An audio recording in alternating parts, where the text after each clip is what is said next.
Okay, this is the Oregon State Marine Board May 13th, 2020 virtual meeting with all of us at our different locations. Since this is our first meeting for the Marine Board in this capacity with the virtual meeting, I'd like for Jennifer to go ahead and call roll to make sure everybody's on. Board Member Withy? I didn't hear you, Jennifer. Board Member Withy? I'm here.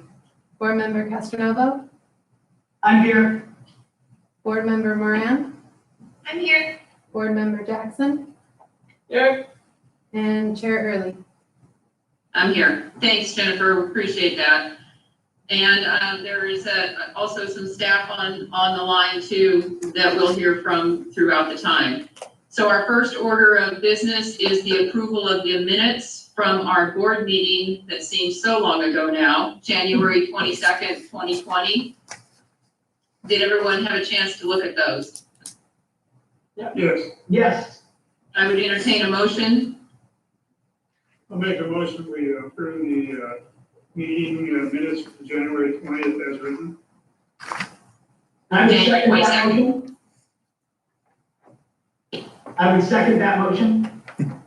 Okay, can we change it to the January 22nd meeting, please? Sorry. Okay, so we have a motion and a second. All those in favor, please say aye. Aye. Aye. Okay, that passes. So now on agenda item A, we are going to be moving to an executive session. The Marine Board will meet in executive session to discuss litigation pursuant to ORS 192.660, Section 2H. Representatives of the news media and designated staff shall be allowed to attend the executive session. However, representatives of the news media are specifically directed not to report on any of the deliberations during the executive session, except to state the general subject of the session as previously announced. No decisions will be made during the executive session. And at the end of the executive session, the board will return to the open session and resume the meeting with the audience. We are going to be dialing in on a conference call, so I would remind all of the board members to please turn off your audio and turn off your video feed for the Teams meeting. There will be a screen on it at the OSMB offices there to make sure that we are not on live. So we're going to give it probably just a couple of minutes and then go ahead and dial in. All right. Is Craig back on now? Yeah, I'm on. Okay. Excellent. In the other meetings that I've used, these virtual meetings, you can see everybody instead of just four. Yeah, I like the Zoom where you can see kind of like the Brady Bunch, you get them all in there. Yeah. Yes, and Zoom unfortunately doesn't meet the state security requirements. So there are some agencies that are using it anyways, but we err on the side of not being hacked. So, but you're right. It's a limiting function of Teams with the pop up in the floor, for sure. I had a notification that they are working to fix that. All right. So are we? My employer uses the Cisco version, which allows everybody to be seen unless you turn off your video. Right. Because we don't do Zoom because it's not secure either. Yeah. Yeah. Okay, so we're live, Val, and I think everybody's on. We're good on our side. Okay, so we are back from our executive session and we are resuming our May 13th, 2020 meeting of the Oregon State Marine Board. We will move on to our agenda items. So we are now on item B, which is the Director's Agency Report. So Director Warren. All right, so I've got a few things I want to cover. First, I think it would behoove me to just cover a little bit of what's been the COVID response from our agency. I know I've been keeping the board updated along the way. We had a period of about a month there where quite a few ramps closed, but actually quite a few were open. And so I think we heard from some boaters of, open the ramps, but a lot of folks were figuring out there were quite a few open. now we're at a spot where things, as you obviously are seeing, are really starting to reopen. So coastal ramps, South Coast never really closed. Now Central Coast is starting to open. State parks is starting to open boat ramps. City of Portland really didn't shut very many down in their area. There was quite a bit open up in the metro area, but those that did close have started to reopen over the last week and continue to open. So it seems like we're on a path over the next few weeks where really most facilities will be open and running. Staffing wise, as I've shared, we very quickly went from sort of kind of a couple people being able to telework to 80-90% of the staff teleworking. Our call center function's been the most challenging to get off site. We're working on that with the data center that helps us with some of the technology things that we would need so that if needed, we could have a few more folks telework. As of yesterday, state agencies have been told to just keep doing what we're doing. It's not time for state agencies to start bringing people back in the office and changing that. So we're going to stay the course on the staffing side. And I've been sharing that, as an agency, our revenue's been generally fine, although we are starting to see some indicators that we might need to take some management actions to just preserve our beginning balance. So we're fine in terms of our ability to get through this biennium, but what we don't want to do is not capture some of the savings and evaluate some of our grant decisions that we're going to ask you to make in July and look at money that's not being spent now and reinvest that like we normally would if it puts us in a position of having a really bad beginning balance for the 21-23 budget cycle. So as we get more and more data, we will convene as a management group and kind of decide how we want to try to get us there and be reporting that back to the board. The July board meeting, we will be bringing the 21-23 budget to you. There's obviously not going to be any fee increases. There's no really big policy option packages. So it's mostly a function of following the budget instructions and adjusting our current budget. And so that'll be a good chance for us to share. We'll have a lot more data about where current registrations are and things like that. So we'll be able to talk about that with you about what to do in 21-23. So for now, the revenue, we are definitely not like the general funded agencies that you're hearing about in the papers that are looking at 17% cuts and massive layoffs and those type of things. Lottery funded agencies certainly are in worse shape. What they've told agencies like ours that are other funded is stay the course. And if you get into a pinch, talk to them about the decisions that you're going to make to adjust. And so they being the Chief Financial Office of the state and the Legislative Financial Office on the legislative side. So again, staff has done an excellent job. We were an agency, thanks to the leadership of Randy Henry and Janine Black, that really early on in the crisis started looking forward and thinking about how we could help people get reopened. And I think we're seeing the fruits of that pay off as people are getting ready to reopen and we're able to give them advice on how to do that. So the only other two things I wanted to mention was we brought a NOAA grant around. It was a grant we were applying to for NOAA around derelict abandoned vessel removal. And we've gotten an update from NOAA that they like it. They haven't finished scoring that yet and officially awarded it, but they encourage us to apply for a second year of funding. So unless the board has an issue with that, we'll bring it back for final approval to you when we know more about whether we're going to get it or not. But unless you have some issue with that, we'll go ahead and apply for a second year of funding for that NOAA grant to help remove abandoned derelict vessels. And so, and then finally, just a reminder for the board, July, you guys will have your board elections, and staff's role in that is just to tell you that you have elections. If you ask us who we like the best, we'll never tell you. So it's really your board's decision. We'll guide you through the process of how to vote and all that if you need it, but you vote on a chair and a vice chair.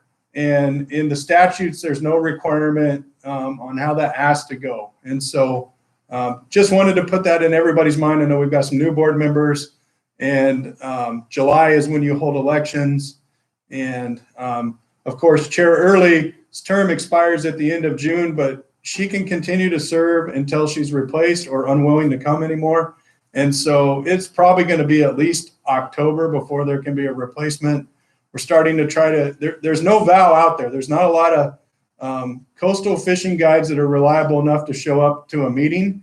And Val is our only coastal person. And it would seem like for the Marine Board, we're really hoping to find someone that's got a connection to the coast, a connection to guides, because we regulate them. And so we're out trying to talk to folks about that. So that's the end of my update. Sorry, a little longer than normal, Val. So. No problem. Can you give us a little bit of an update? I know you've been sending us emails about the deaths that we've been seeing. Oh, sure. So, you know, we've seen this uptick in deaths in the recent bit, and they seem to be non-motorized. In fact, we had another one just this last weekend, unfortunately, up on Scout Lake, a stand-up paddle boarder.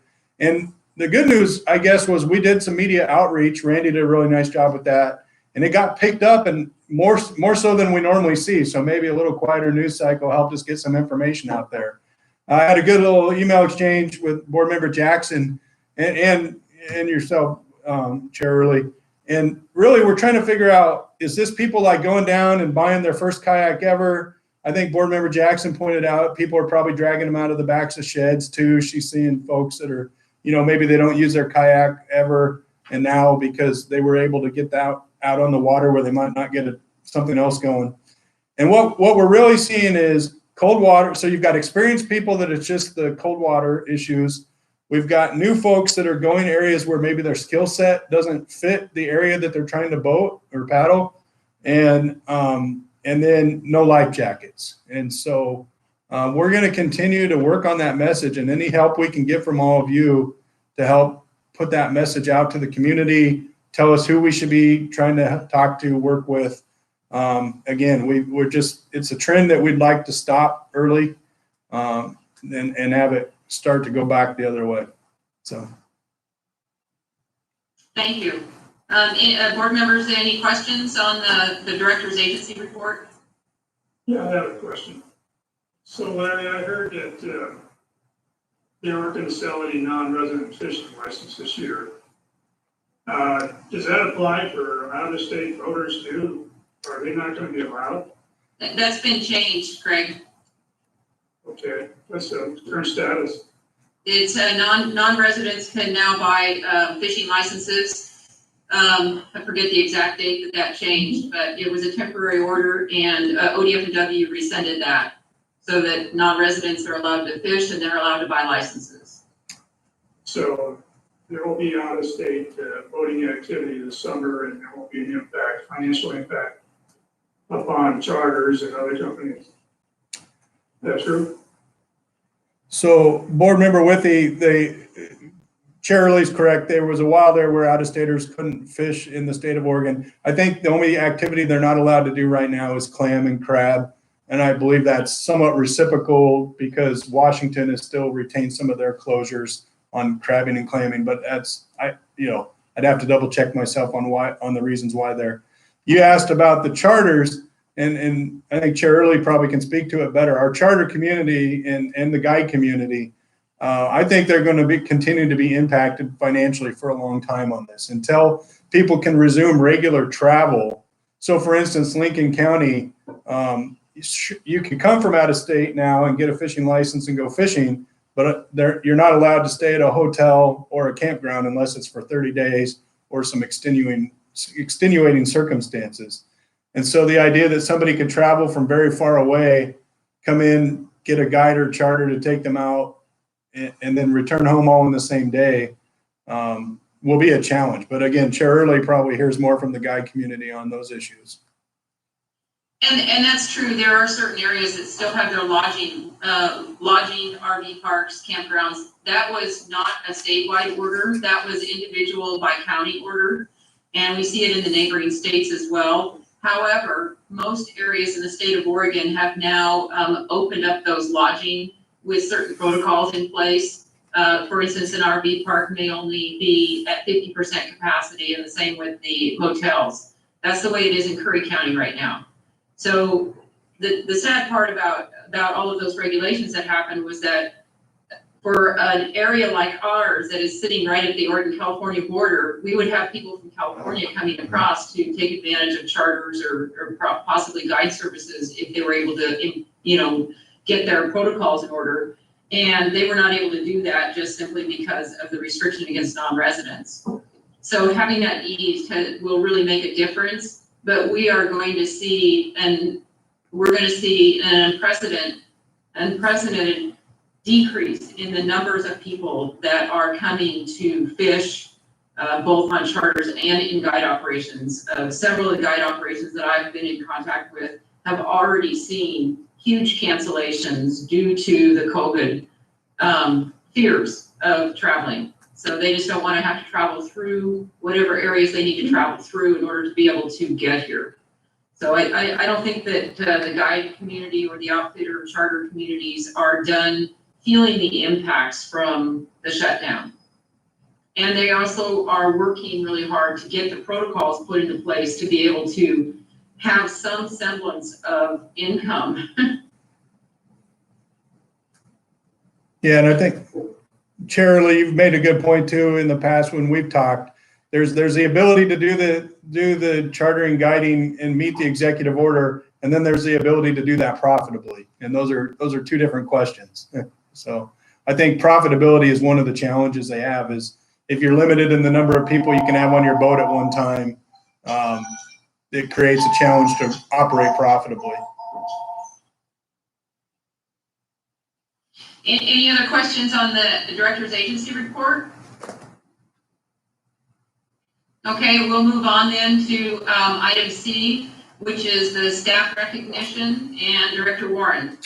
Yeah, I think I was actually really excited. Board member Withy approached me. I'm going to mess the dates up. I think it was in the fall, might have been more the winter, and he'd said, we wanted a way to acknowledge some great staff work. And I think that's something that we should always take time out of our day to do. Staff put a lot of effort and energy into doing work on behalf of the board. And so having your recognition, I think, would mean a lot to people. And so looked around to see what was sort of acceptable in terms of the state's policies on how to reward folks, and thinking about different ways that we already see some of that happen around our agency. And so the proposal would be we develop a challenge coin.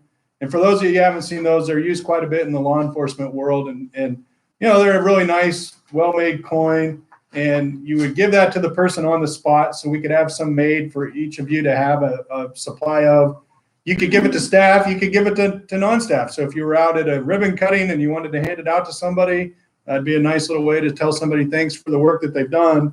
And then the thought would be the first meeting in Salem each year, we would have everybody that's received a coin over the last year from a board member just come in and get public recognition and thanks from the board. So that was the proposal from staff. We're certainly open to suggestions, changes, doing that differently. Yeah, this is great. I really think we need to do a better job of recognizing good performance. We see it all the time. I think the board needs to take a little time out to appreciate those individuals. And so I'm looking for any way to move forward with that. So I like the idea, and I would like to see the board adopt this idea and any others that people might have. Yeah, I agree with you, Craig. I think it's a really good idea. Do we need a motion, or what do we need to do to make it happen? Well, it's mostly just informational here, but I think just our consent and to move forward with this process of doing this, I think is probably the best. Is that correct, Director? I think if everybody's on board, we will make it happen, and I'll commit to. I think by July we can actually have the coins in your hand. So we'll start working on that, and we can publicly roll that out as a July board meeting. So I think that'd be great. When I first came on the board meetings were really pretty long, and part of that was because each individual would come to the board and do a presentation, and that was their sort of their time to shine in a way. But I think that this is really a nice way to honor those without having it be kind of a long process at a board meeting to do that. And yet it'll be an ongoing process where we can have the recognition immediately, and then also collectively.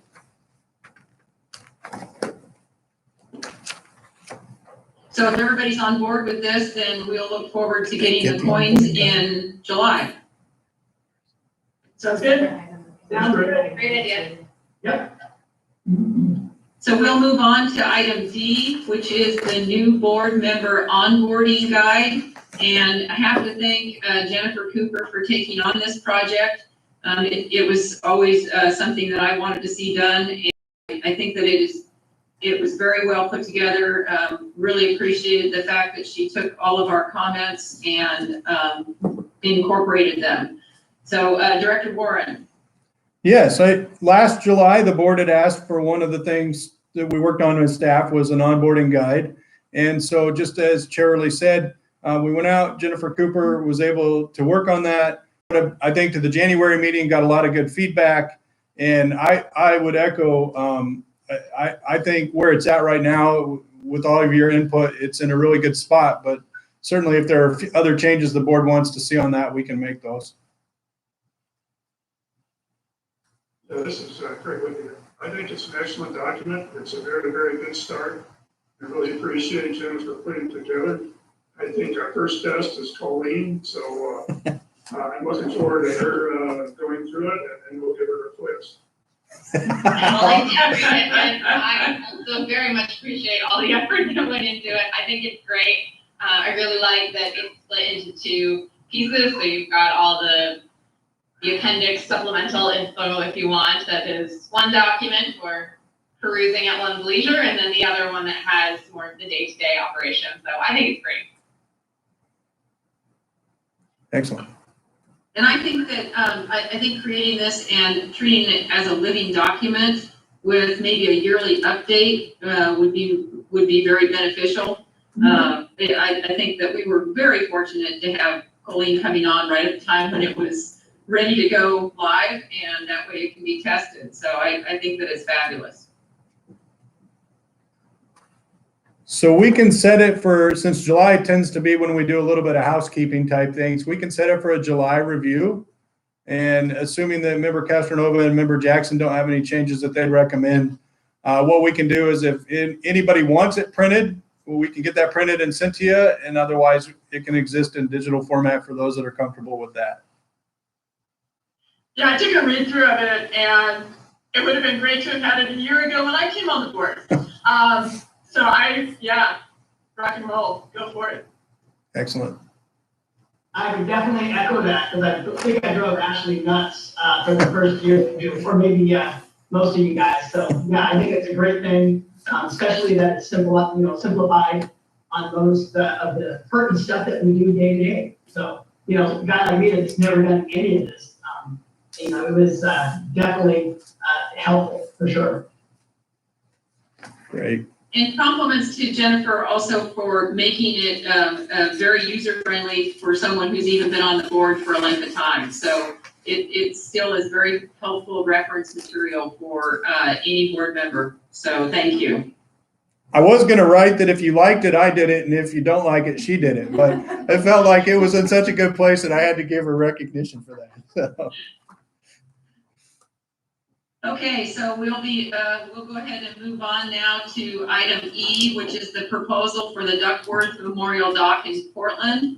And Josh Mulholland is going to be on the screen now. Yeah. So one thing just real quick for board members as Josh settles in, we have to still maintain our social physical distancing here in the office. And so it might be a little clunky at times. We'll try to make sure we get everybody in and out of the screen. If you have questions, it might have to do some shuffling around today to keep our 6 feet and get people on the screen talking to you. All right. So Sounds good. For the record, I'm Josh Mulholland, Environment Policy Program Manager for the Marine Board. Before I go on, I'm not exactly sure where the microphone is in here, but can you hear me okay? Yes. Okay. Yes. All right. Thank you. So the next agenda item is a presentation by a City of Portland representative, as well as the ringleader of Human Access Project, Willie Levinson. So at this point, I know they're both on the line on mute. I'll turn it over to them to allow themselves to present their topic and to properly introduce themselves. Thank you, Josh. And thank you, Chair Hurley and the board members for allowing us to be part of your agenda this morning.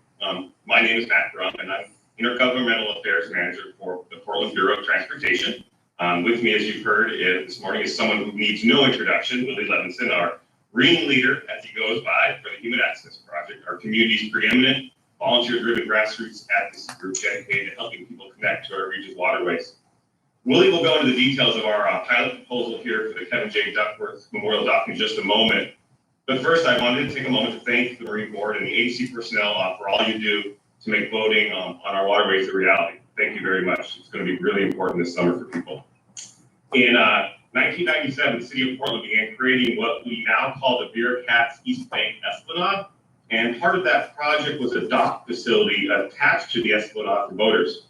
And while the Esplanade was a Portland Parks and Recreation facility and project, the Portland Bureau of Transportation, or as we like to call ourselves, PBOT, was tasked with seeing how best we could make boaters be part of this exciting project. And thus, PBOT pursued a grant with the Marine Board to build and install the dock, with its completion in the summer of 1999. And while the Bearcats East Bank Esplanade has been a great success for Portland and provides the public easy river access on the eastern side of our central city, sadly, the Duckworth Dock has never met its goal of being an actively used dock for motorized boats. And has in fact sometimes become a burden on PBOT and the city due to some vandalism, itinerant mooring that we struggle with throughout the state, as we know. And this is the myriad of challenges that come with a facility that just has not really been used by the public as we envisioned. So ultimately, that's why we're here today, folks, to hopefully receive your support in making the Duckworth Dock the well-loved community asset we know it really still can become.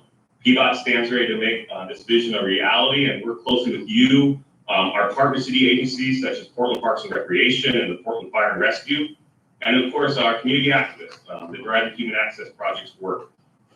With that, I'll now turn it over to Willie, and of course I'm happy to answer any questions you may have, or I promise to follow up if I don't know those answers currently, which could easily happen too. Willie, take it away. Thank you. Thank you, Marine Board, for making time and considering this proposal from PBOT and the city. You know, I'd say the one thing that I really pride myself in the Human Access Project more than anything else is being able to bring people together. You know, we've worked with Marine Board over, you know, really over the last 3 years on different projects, from, you know, being involved in the Transient Voter Task Force, which is a great group of people, being involved recently in the Lower Willamette Committee, where Josh and Ashley have just done a tremendous job on such a complicated issue. It's been great to be a part of that. And last summer, we worked with Marine Board to install a swim line at Audrey McCall Beach. But, you know, ultimately, this just seems like an opportunity to open this asset up to a broader array of uses. You know, based on the experience of the Holman Dock by the Hawthorne Bridge, which is probably the most popular swimming spot in Portland. You know, that's a great comparable for what we anticipate to be virtual immediate acceptance in our community. The Duckworth Dock is the most ADA accessible dock in all of downtown Portland. I think if we're able to get the word out that this is a place that you can come and fish, this is a place you can come and swim, this is a place that you can bring non-motorized boaters. You know, this is has a very great potential to become a community gathering place and, you know, work to satisfy our mission of transforming Portland's relationship with the Willamette, connecting people to the Willamette. So I had a chance to speak directly to a lot of the board members in detail about this. So, you know, I'd say, as Matt said, if you have any questions, we're very happy to answer whatever we can. People have some questions? So I've seen for quite a few I years. just want to thank Willie for the efforts he put into trying to make this more accommodating to the public in Portland. I think it's a great idea, and to get more full use of these facilities that we build is what we all should be about. So I fully support the effort that Willie's undertaking. Thank you. So I was looking through the materials and was wondering about more of a specific timeline for making, I mean, especially in light of everything that's going on right now And how has your proposed kind of timeline been, I guess, revamped due to the COVID restrictions? Yeah, thank you, Chair. And I can take that on. There's no doubt that, you know, when we started really talking in earnest with Willie about this 6-7 months ago, we did not know where we'd be here today in this situation. You know, PBOT maintenance operations is still working hard. We did go down to 50% capacity over the past 2 months, but we're out there doing the work. You know, our hope is to be able to do some great things out there this summer. We do think there's going to be a need for our community to get outside. We're learning more and more that that's one of the safest things that people can do, and still continue their physical distancing. The biggest probably timeline is going to be the ladders. If we can get the ladders on the dock, and of course, again, thanks to Willie's great work, he's been hustling and already has those ready to order and roll out. And so if we had the permission on that, we think we could get those up here in the next month. And then it's really just a matter of slowly seeing what works and what doesn't work, monitoring it. And we think that we think things can happen this summer if we can get moving. Right, yeah, I'd say time is of the essence, and our experience with installing ladders, we've worked with Ken of Cascade Marine Center, who many of you guys might know. He worked with his own resources to fabricate a couple ladders for the firehouse dock. We installed the first one, I think, about 4 years ago. We installed another one last summer. The fire department viewed it as a safety issue, and sometimes it's just funny when it comes to cultural change, the things you have to advocate for. It seems like a complete no-brainer to put ladders on docks. It seems, you know, but you know, the first time you're able to do these things, the next time it's easier, and it's great to be able to have be able to test out these ladders that we've had at the firehouse dock and know that they can withstand public abuse. So Ken is just waiting for me to put in the order at this point. I feel like that's going to be on track. And in addition to that, we've secured grant funding from Go Lloyd, which is the local adjacent business district. They are extremely excited about this different use. It's close to the convention center. It's going to serve the businesses in the community. They're going to be putting up a bunch of wayfinding signage directing people to this dock within their neighborhood. We're going to be working with PBOT and Parks and Recreation to install bike racks, which that funding will provide. And then we also applied for another grant, which is looking very promising based on conversations, which will pay for the ladders. So yeah, really the most critical thing I think is just keeping this thing on track. And I know I've been there before. I'm sorry, I didn't mean to interrupt. I just was going to follow up here. I just had one other question. Do you have Lifejacket stations there? It's really difficult to have a Lifejacket station in an urban environment. I'd say again, based on the experience of the Holman dock, which is basically, very similar situation, same depth of water. I would look to say that, in a lot of rural areas of the states where there's less access to first response, one of the great opportunities in terms of first response on the Willamette is the firehouse dock is on the river, and because it's body of water, it has a right of way, so it has a very quick response, and everyone carries cell phones. But this is obviously going to be, in an intermediate place to swim. Laura, or I wasn't sure if it was Laura or Colleen starting to talk.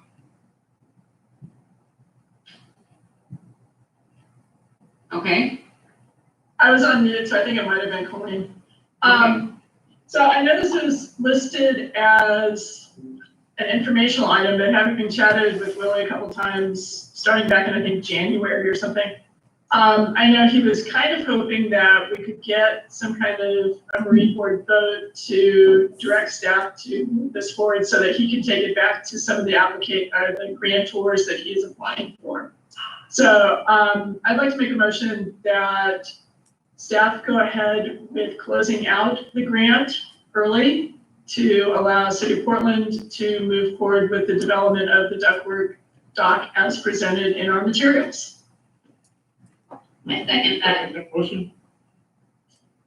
Okay, we have a motion by Laura and a second by Colleen for the Duckworth Memorial Dock to move forward with closing out the grant to PBOT and to move forward with their with their proposal. Is there additional questions, or is there any additional discussion? Sorry.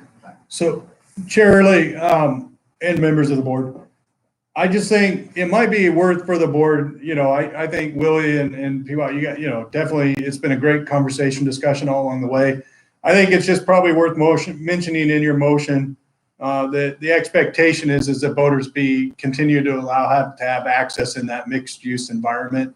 I think that helps in terms of setting the framework, because we as a board, we generally have not terminated grant agreements early. I think that'll certainly be something that others will be interested in. And so I think if you set that framework, even though it's in the board book and it's there, you put it in the motion, it shows that there's an expectation that voters continue to be able to use that facility as a mixed use facility.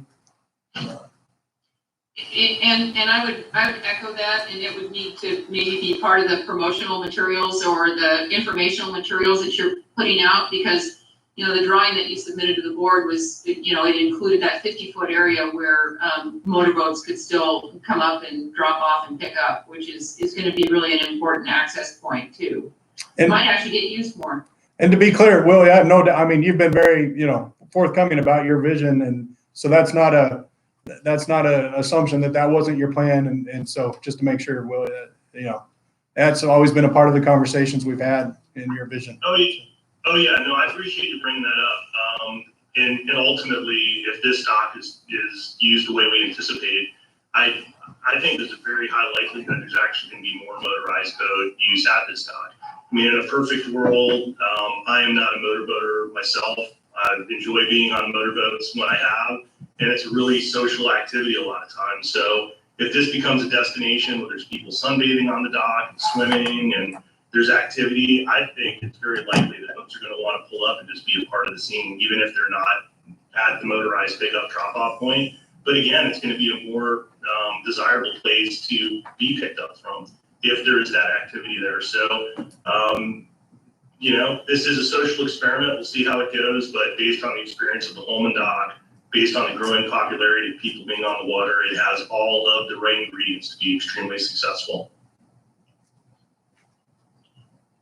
Okay, so yeah, Laura, would you like to amend your motion? I would like to amend my motion to say, let me get the word in here.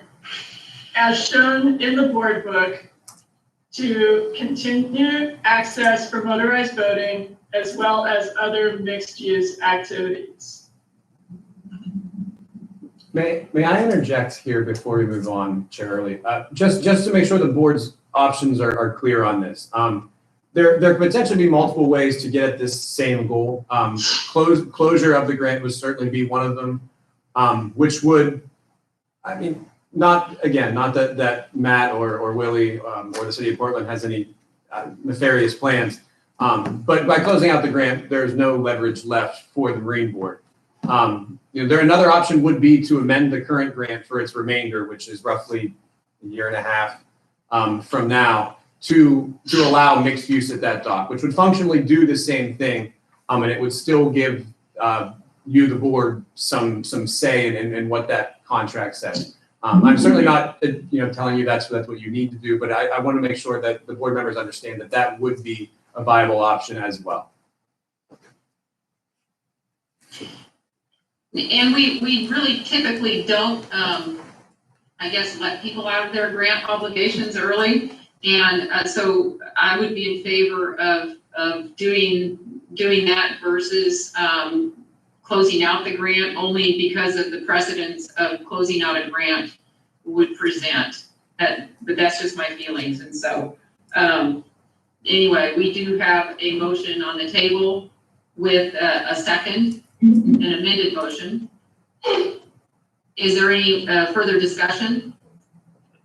I like the idea of doing what Josh has suggested, just amending the current grant for the duration of its timelines, that we allow Human Access Project and PBOT to do what they want, but we're also not setting a precedent for closing out grants early.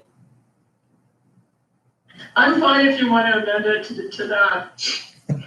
Well, let's go ahead and keep things clean. We'll go ahead and we will, we'll go ahead and vote on the current amended motion that's on the table. And then I would encourage you, Laura, to make an additional motion if it's needed. So is there any additional discussion? I'm confused at what amendment we're talking about now. We're talking about Louise's amendment or Laura's? No, it's Laura's amendment. And so instead of making an additional amendment to the motion, we're going to keep this clean. And we are going to vote on Laura's initial amended motion that would include the 50-foot area within the grant and closing out the grant early, which is what her motion was. Well, I'll second her amendment. It was seconded. So we are going to go ahead and vote on this motion, and then we will entertain a new motion if we need to. Is that clear as mud? Okay. All those in favor of the current motion on the table to close out the grant early and keep the boating access with mixed use at Duckworth Dock, that was just a synopsis.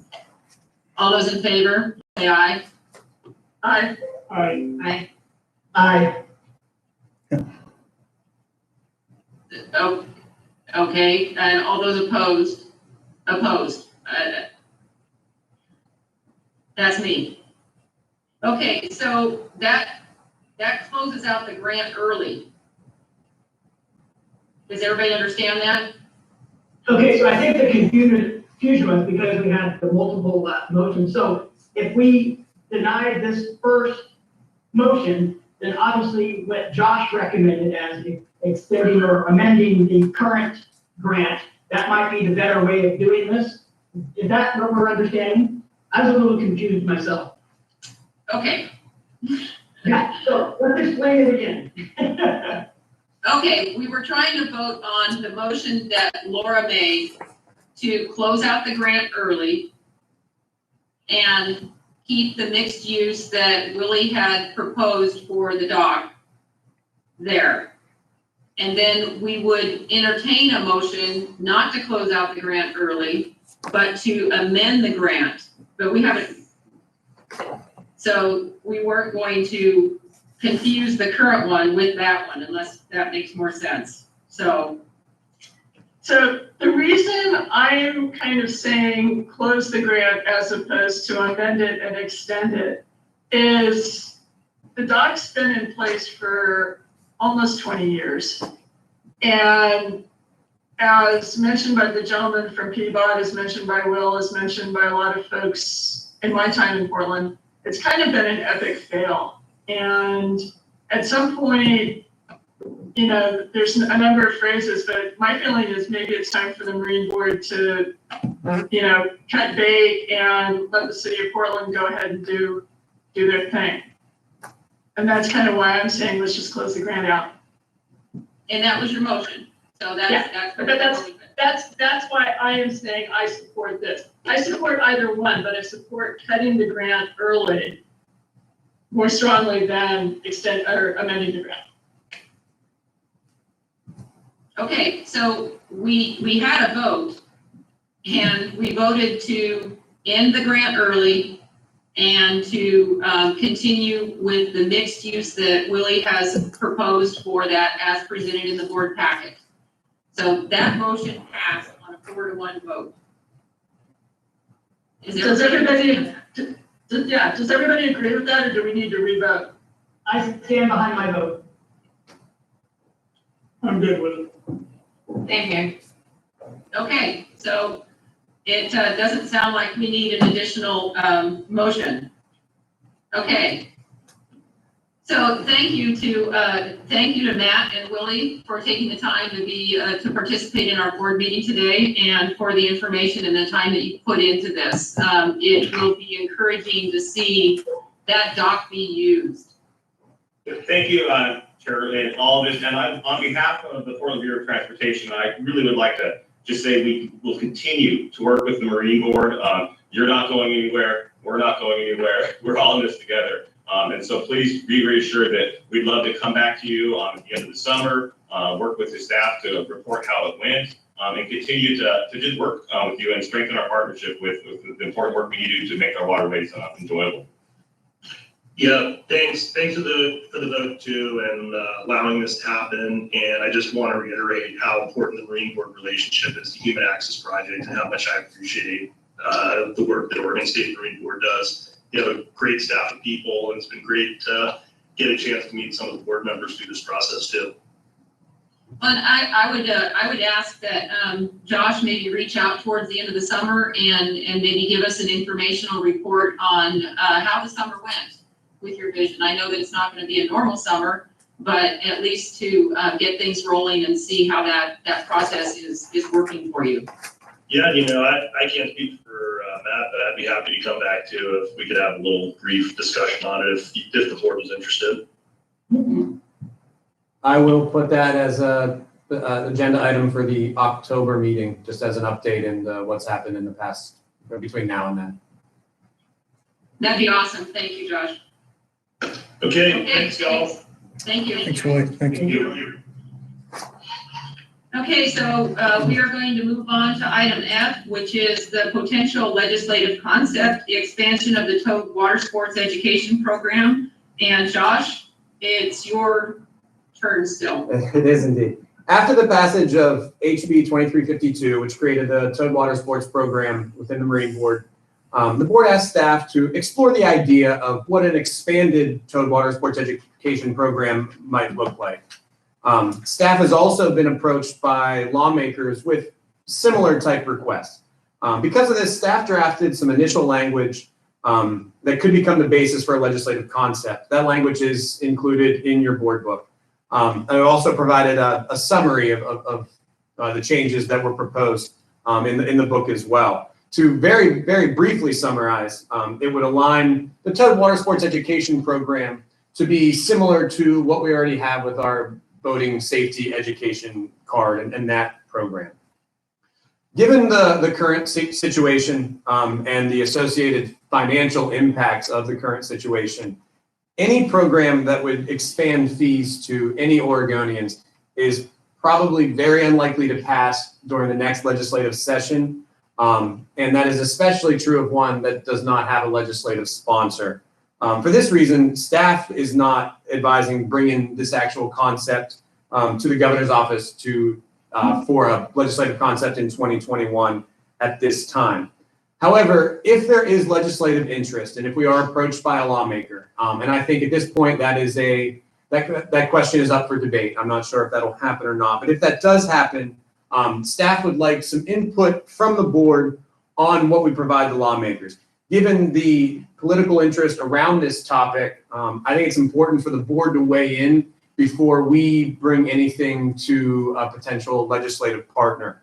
I'd also like to mention, in the past 2 weeks, since putting this out to the public, the board book, we have heard from multiple people on both sides of the perspective spectrum with significant concerns to some of the drafted language.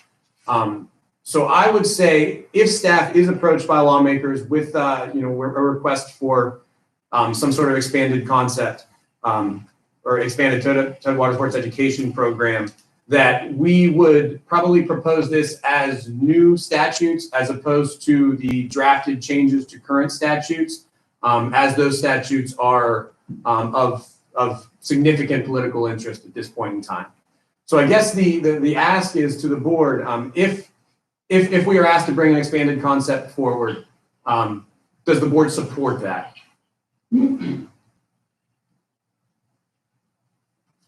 Comments, questions? Well, I like the idea of getting more voters involved, and more education is definitely going to help, and in turn it keeps the costs down. So I also like the portion of the not having to be renewed every 2 years. So I think that helps everybody. I mean, it makes it more desirable for people to take this test. Where they're not spending $60 every 2 years for this. And again, more education for people that tube and water ski. I think everybody needs to be on the same page when it comes to education. So I like a lot of the concepts in there, for sure. I just want to come in and make sure it's clear though to Vince that the feedback we've gotten tells us that modifying the piece in the board book around modifying the Newburgh Pool program would be a virtual non-starter. And so that set of statutes would stay in place. And that if we were to explore a statewide program, it would be a standalone program that would apply other parts of the state in much of the same framework as we laid it out in there. So. Yeah, I understood that. Okay. I get on your boat in Detroit Lake or Foster Lake. So yeah, I would agree with that. Newburgh Pool is what it is, but still, I think that should. I like the elements that are added to this, and the cost. When more people are involved, it brings the cost down. So I definitely I support those concepts. I'd like to see something added in the concept that would allow individual water bodies to also apply for a sticker similar to the Newburgh Pool when they start to feel like they need to have that for identification and educational purposes within a certain area. I was just going to say something similar to what Chair Early just said. I like the idea of the statewide program, but there are some other places that I think either currently are or in the future need to have some additional special education requirements in the stickering program. So I'd like to see the opportunity for areas to petition for a sticker special education program if needed in the future. And Board Member Jackson, maybe Josh was going to say, I'll let Josh take it. Clarification regarding that and the sticker requirements. So with the Newburgh Pool statutes, the sticker is tied to specifications of the watercraft. Would you envision additional sticker requirements to be tied to boat specifications or to just indicate that the person driving that watercraft has had the education? At the risk of sounding somewhat sarcastic, it depends on how much bigger the boats keep getting. I mean, I can foresee in some of the lakes, for example, or even on the lower Willamette, wanting to have an education and size tie to get your sticker, so that there may be slightly different specifications, but if your boat meets them both, then you get both stickers. Yeah, this is Craig. I think it's needed on some water bodies now. I'm thinking of Cultus. You just have it so crowded that people are conflicting with each other. So you could add some water education and proper etiquette. It'd be very helpful at a location like that. So I would encourage stickers as Bill proposed to be allowed in different water bodies. So I would, the only thing with that piece, it's kind of a weird dance in that, so the Newburgh Pool piece was created through the legislative process. And in theory, the board's got some pretty overarching ability to put in different programs if you read your statutes. So I think just on the specific issue of the sticker in specific water bodies, it may take legislation or at least working with legislators, since they were the ones that created the Newburgh Pool Zone. If that was to be expanded, say to like the lower Willamette or a different water body, that was my only hesitation. We would need to work back with the legislator and see if that was something that they wanted to try to craft, or if they were comfortable with the board crafting that. So both of which are very, I think there's interest in the lower Willamette, particularly for some of that already. I think that was actually testified to or mentioned by some of the legislators. So on the record. So just that was my only hesitation, was some of that with the stickers, because the Newburgh Pool was created by the legislature. Before we would expand that kind of program, we would just want to check back with the legislator and see if that was something they wanted to address or have the board address it. So Director Warren, I understood that Chair Early's proposal would then be optional, not mandatory. So under that premise, do we need legislature involvement?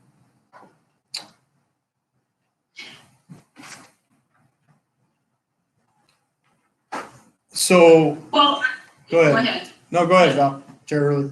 Well, I just was, since this is kind of a legislative concept that would be carried by a legislator, I just thought it would be something that could be, you know, some of the perhaps possibilities if somebody was gonna move forward with this legislative concept.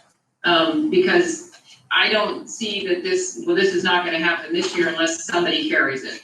So, So let me try to summarize what I think we're hearing from feedback, which is the board very much supports the idea that we leave the current Newburgh pool statutes alone and that staff draft something that would be a statewide program of education and see if anybody is interested in carrying that.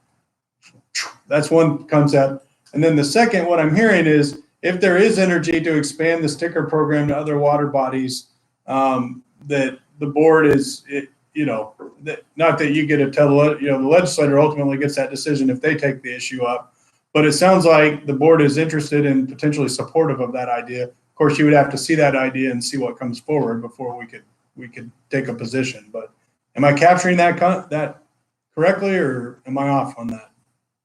no, I think that summarizes it. yes. Yeah, I agree with that.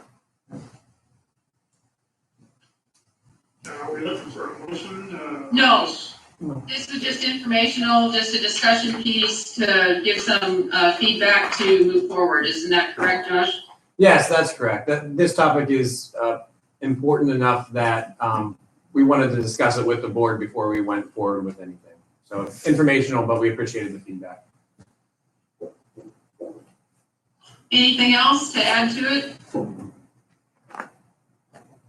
Okay, so we are going to move on to the update on rulemaking, which is item G for North and South Twin Lake in Deschutes County. Josh? Yes, this is another item that is informational, but we would appreciate any feedback. At the last board meeting, the board accepted a petition that requested the use of electric motors to be allowed on two small lakes in Central Oregon, North and South Twin. The board directed staff to explore options to allow those with disabilities to access some lakes that are otherwise regulated, North and South Twin explicitly. Staff has been hard at work on this, Dorothy Deal in particular, and we feel that this topic and the expansion of boating opportunities statewide for handicapped folks warrants a much broader conversation. Staff has looked into a variety of programs, including one administered by the Oregon Department of Fish and Wildlife. We've explored what exemptions might look like for individual lakes, but we've also explored what a more statewide program might look like. Initially, for this meeting, we wanted to do a couple-hour work session and talking through all of this. Because the format for this meeting has changed, we didn't feel like it could be sufficiently covered virtually. However, some of the initial work that we've done is listed in your board book. And some of the questions that we plan to bring up in that work session, which now we will plan for July, if that's okay with the board. And we appreciate any additional guidance for us as we prepare for that meeting at this time. And yes, you can expect a much more robust conversation on this topic in Brookings in a couple months. Thanks, Josh. This is great. I appreciate the staff's effort. I would encourage the staff to look at maybe using DMV as a way to verify people's disabilities and issuing the permit that they might give. That way you avoid having to set up your own program. If a voter is able to show that they've been authorized a disability parking permit by DMV, that ought to suffice in my mind that they are entitled to some provision to vote ignored. So that's my suggestion. Member Withy, that is one of the programs that we did explore, and we have I don't want to say the pros and cons of each individual approach, but we have just what each one might look like. And that will certainly be part of the conversation in July. Now, one of your comments was you don't know how long this program is going to wind up being. And I wouldn't suspect it's going to be that large. Now, when word gets out that's available, it may grow. But initially, I would think it'd be fairly small. We have not gotten really into those predictions, but after the work that we did in looking North and South Twin, it became evident to at least us staff that if this is a program that we would put in place for 1 or 2 lakes in Central Oregon, it would make sense for it to be expanded to other similar water bodies. And if these opportunities are important in one place, they're certainly important in the other. Again, for the size of the program, no, I don't think it would grow into something that would be unmanageable. At this point, it's difficult to say. There's still a lot of what ifs. But again, this is why we wanted to have that bigger conversation. Okay, thanks for your answer. And I would say that also on your question of would the license be available to Oregon residents only, I would say no. That's just my feeling is that, somebody with a disability from another state, we ought to grant some reciprocity to, that would allow them to also vote and take advantage of those disabled voting opportunities within the state. Noted. Thank you, Chair Early.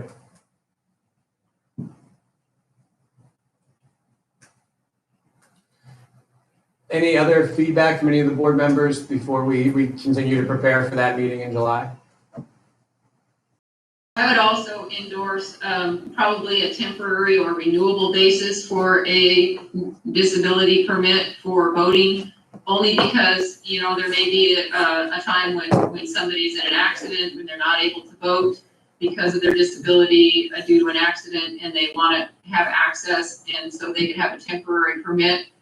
And therefore, it might be worth exploring having a permanent and also a temporary renewable basis permit to be able to accommodate those unique situations. Okay, thank you. Anybody else?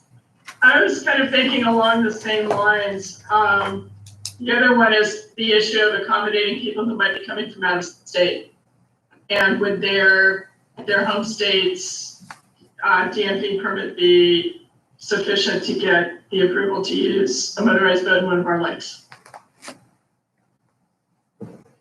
Yeah, that's what I was saying before too, Laura, was the reciprocity for. Yeah, I had to step away for a second because somebody was making too much noise in my backyard. Oh, sorry. Okay.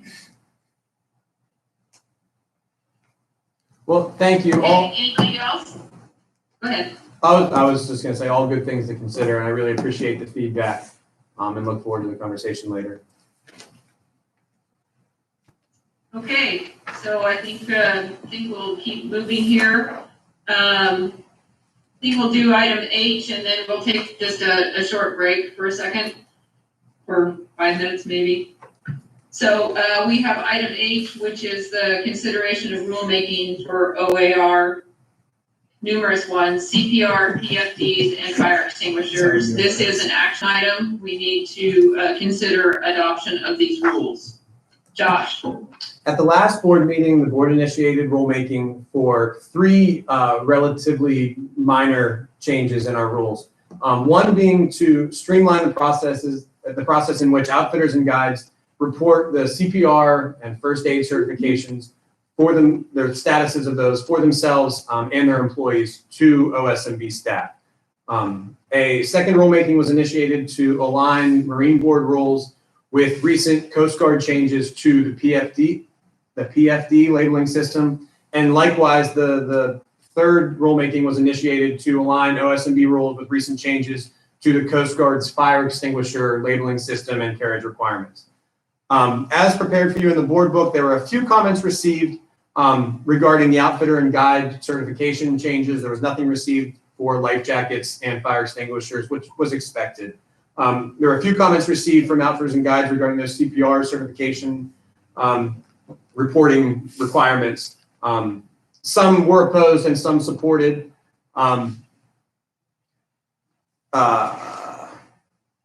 But after reviewing the comments, staff recommends to make the changes to the CPR first aid certification OARs, but in an effort to address the concerns brought forward by some of those concerned outfitter and guides, which were mainly just to make sure that all outfitters and guides around the state were continuing to be held accountable.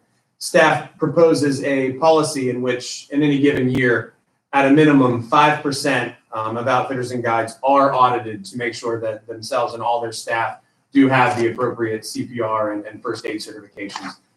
Just to show that there is not a desire here for OSMB to abdicate their responsibility to check those. So we will continue to do that work and check a portion of those per year. So with that, let's address the CPR and certification, the CPR first aid certification OARs first. That's OAR 250-16-0025. Staff recommends making the changes as proposed in the notice of rulemaking. That sounds good to me. I like the update to do an audit to ensure that folks remain in compliance. And also, when we sign up for our guide licenses every year, you go through if you do the online, you have to upload your current one. So there is a recording at that time also. It's just that most people don't have their CPR first aid cards expire on the first of the year, if you can help it. So sometime during the middle of the year, it's up to you to make sure that you have the current documents with you.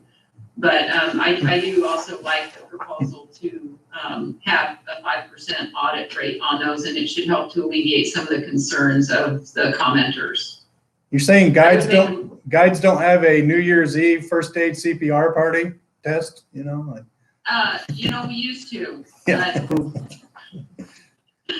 But I would like to make a motion to adopt to amend the OAR 250-016-0025 and adopt the language for the CPR first aid certification compliance.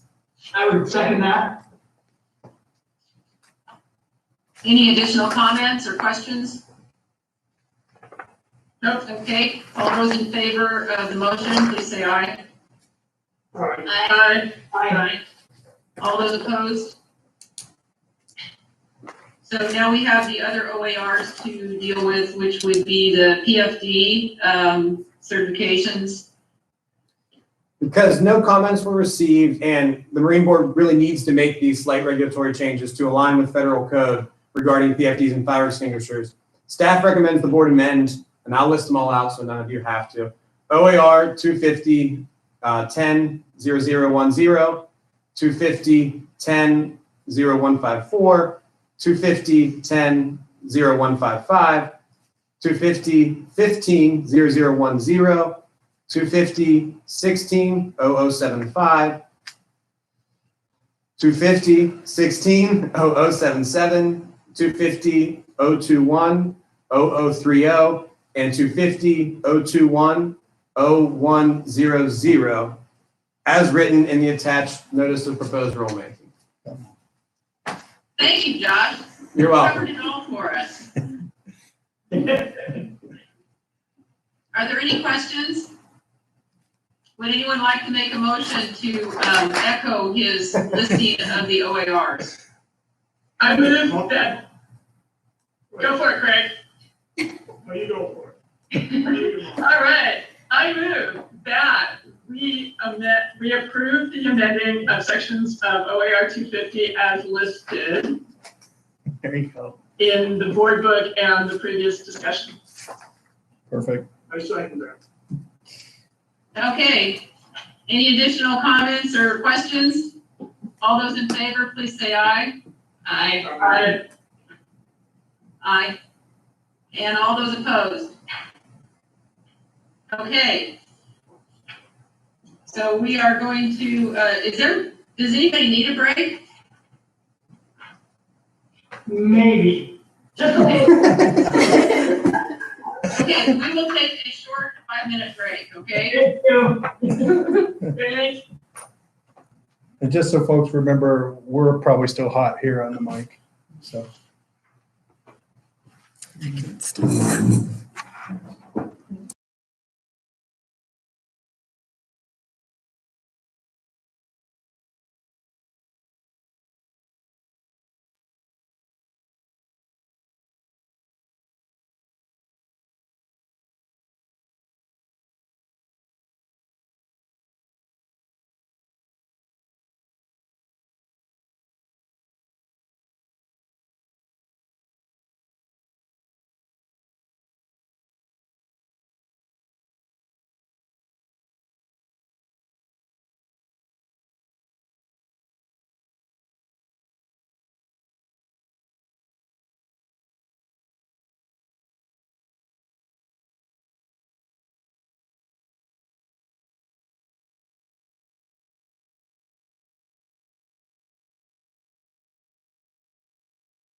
Enter from stage right. Right. Is,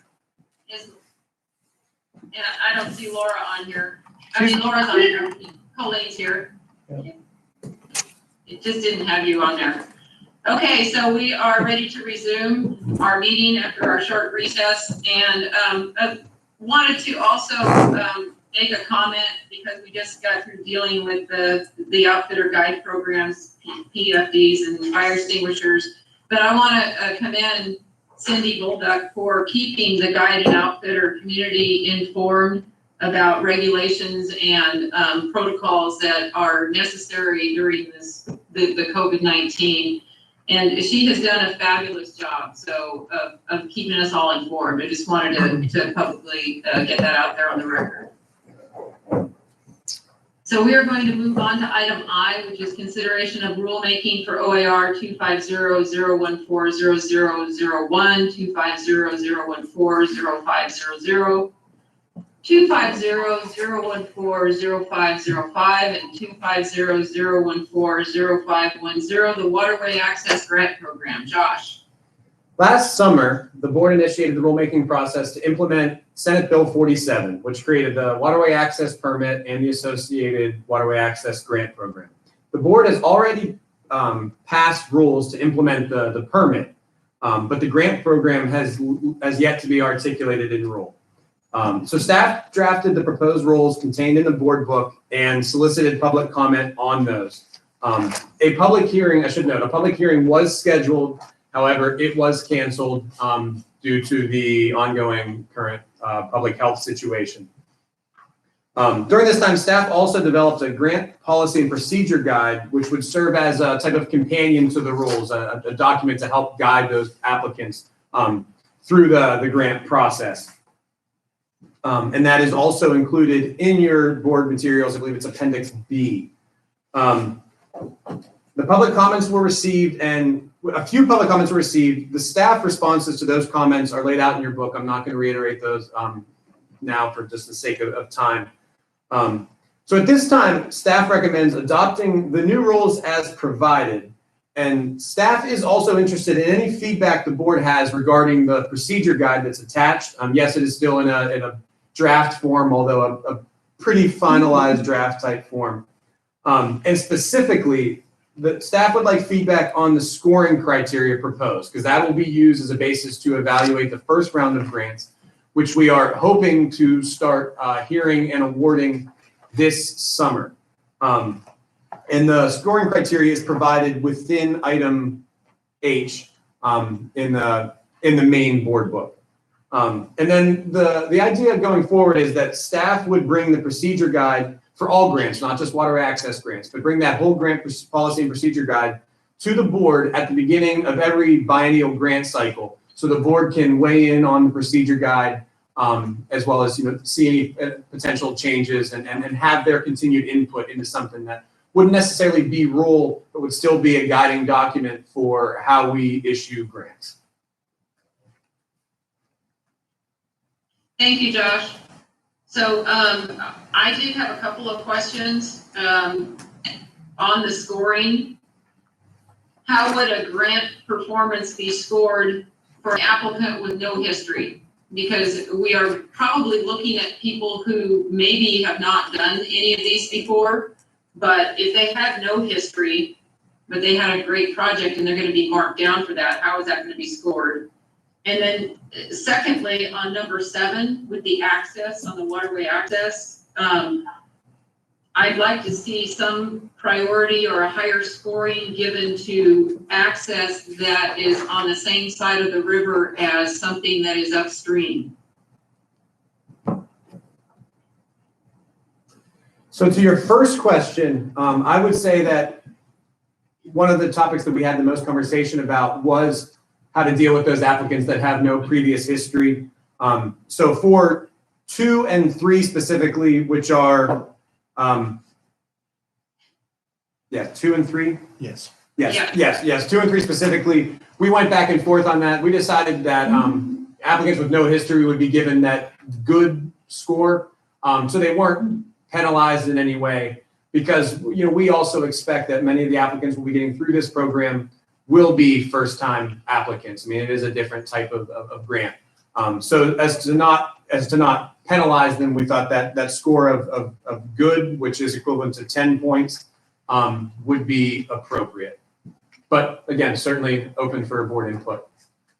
Well, that's a pretty big jump between good and excellent. So somebody with a prior grant performance, even if it was only one who did an excellent job of communication and everything, would get a higher score on those. I guess I'd like to see a little bit of, I guess, middle road there. So if it was proposed that new applicants get a score of 15 as opposed to the recommended 10, would that would the board endorse that idea? I think that would be appropriate because, we would assume that, given their communication of trying to get this going, that they would aim for the excellent.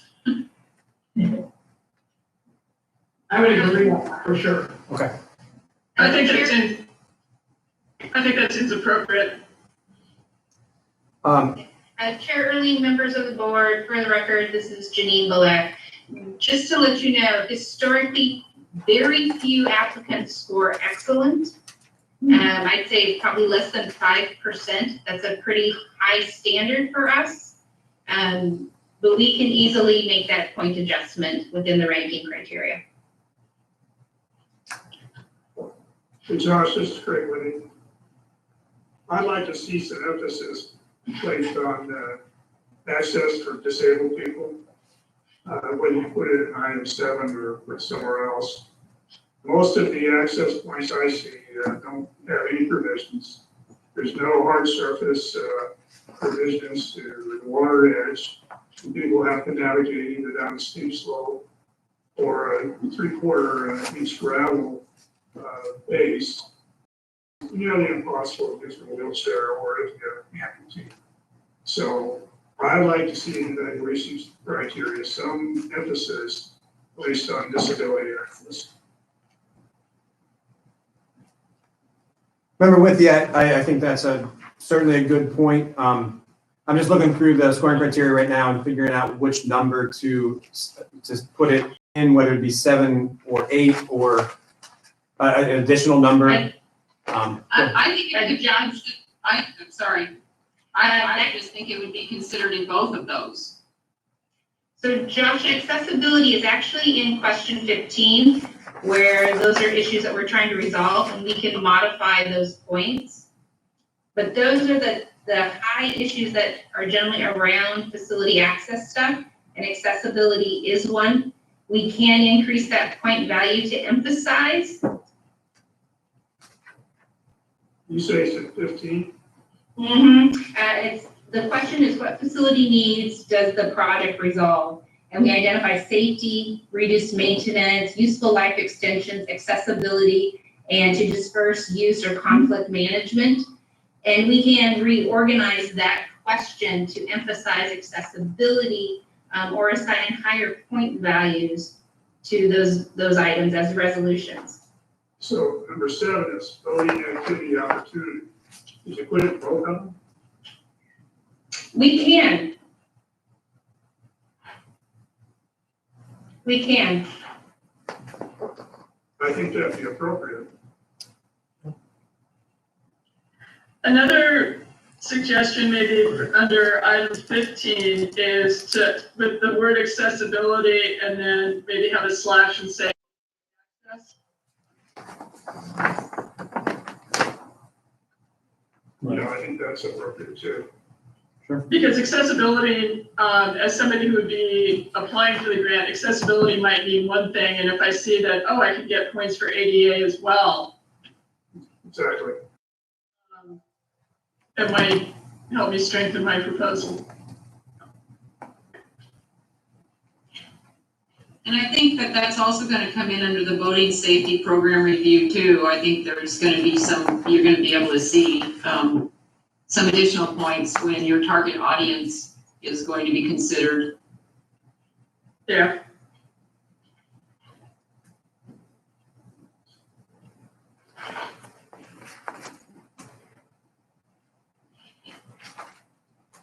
I have a question, I suppose just a bit of a housekeeping question. I noticed in the public comments on this, someone at 12 Riverkeepers, I think, had raised a question about why nonprofits were not allowed to be grant applicants. Can you explain why they're not listed? Member Moran, it is explicitly laid out in the legislation. So in Senate Bill 47, which is now in statute, and I don't have the statute numbers memorized off the top of my head, but for facilities, nonprofits are specifically not allowed to apply. It is specific to what's laid out in the statute. So it's not something that we can change in the rules. Thanks, the historical concept, or the historical background helps. Just as a piece of housekeeping on that, just as a reminder, nonprofits were allowed to apply for like the equipment type grants and safety, which was separate set of statutory language. And so while they can't apply for the facility grant side, there are opportunities for nonprofits. And that's more just a plug for any nonprofits out there listening that there will be grants available for things like purchasing kayaks and different things like that to help get people out on the water. So there is opportunities for nonprofits. It's just not in the facility grant side. So are there any additional questions regarding this? This is an action item, so we would need to move to adopt the rules for the Waterway Access Grant Program, while the actual scoring document is kind of a living document that's going to be continued to work on. That is correct. Yep. So I would entertain a motion. I'll make a motion that the board approve the staff's recommendation to amend OAR 250-014-0001 and adopt 250-014-0500, 250-014-0505, and 250-014-0510 as proposed. I would second that. So we have a motion and a second. Is there any additional discussion or questions? Seeing as there is none, all those in favor of the motion, please say aye. Aye. Aye. And all those opposed? Okay, we are going to move on to item J, possible rulemaking via petition by Newburgh Pool. This is an action item as well.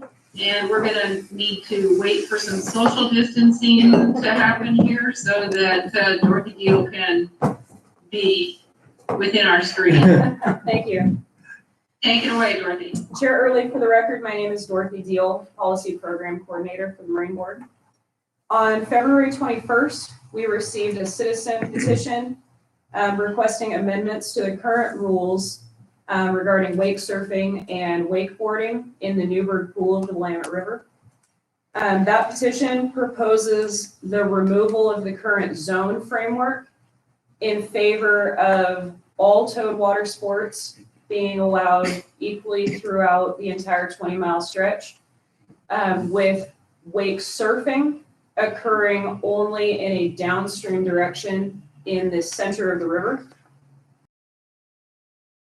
Written public comments from March 5th to April 5th, and we received a lot of comments in support as well as a lot of comments in opposition. And those comments are summarized for you in item J. This petition was received during the open public comment period for the proposed rulemaking related to towed water sports in the Newburgh Pool, which was initiated by the board in January. That potential rulemaking is still under the board's consideration. And the concept in this petition would be contrary to the concept that the board has endorsed for this area. So the recommendation from staff is to reject this petition.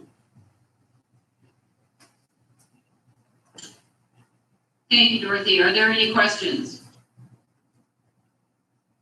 Well, again, I think the frustration where this petition comes out of is the constant shrinking of these surface zones.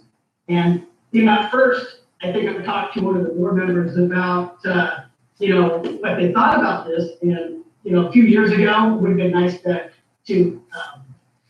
at least consider it. But when I saw the overall support for it, was overwhelming, especially with homeowners that live on the river. So that was the thing that's got me, is the overwhelming support. And, we had a lot of letters, 468 or in county. And, a lot of them identify themselves as riverfront homeowners. And so that's the tough part for me is are we truly representing the majority of the people that want to see the river safer because it's opened up? And I think even in some of the fishery letters about opening up the river would be better on the environment. So, I mean, those are things that I think need to be discussed before we deny this petition, is the overwhelming support for that. So I don't know if other board members felt the same. That's just what I've got out of it.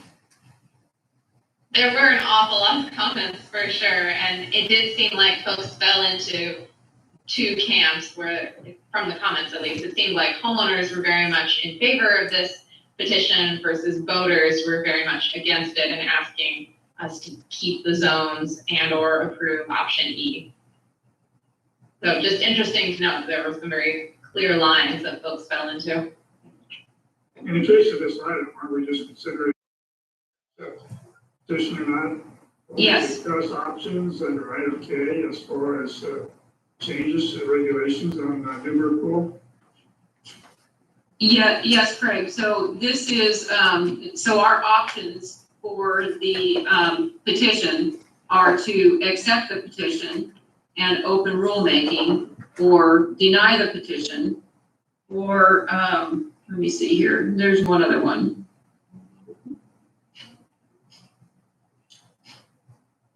We don't need to act on the petition. We need to act on the petition at this time, because it's within the time frame. So we would just need to decide whether to accept or reject the petition. After reading the comments and paying attention to the process going on in the lower Willamette and a whole lot of other stuff, I stood on the Cellar Bridge a couple of weeks ago and was looking at what a 1.25 miles actually looks like, which is about the size of the zones that we're talking about. And again, this concept of putting a whole lot of activity in a really relatively tiny spot, and the issue of forcing people to go to other parts outside of the Newburgh Pool just kind of got a little bit concerning to me. So I think there is some valid, at least we should reconsider this concept of the whole area open and one-way travel. So I'm kind of thinking we accept it, but delay actually opening rulemaking on that. Is that like one of our options? Member Jackson, no. Discussing. Go ahead. I'm sorry, Member Jackson. Discuss. Oh, Greg. okay. Go ahead, Greg. Dorothy. Something. Okay. I don't believe that initiating rulemaking on this would be an option in this case. The action that would need to happen would be to accept the petition and open rulemaking, or deny the petition. Right. Under item K, were we discussing the directional wake surfing? No. That is not part of the consideration for the rulemaking in item K. Is that correct, Josh? Dorothy? That is correct. I mean, it could be part of the conversation in item K, but to endorse any concept like that, we would be back to drafting rules, going out to public comment. The rules in front of you in item K do not include any kind of unidirectional thing. So it's either accept item K or deny item K and continue to pursue rulemaking under what item J or the petition is proposing. Thanks.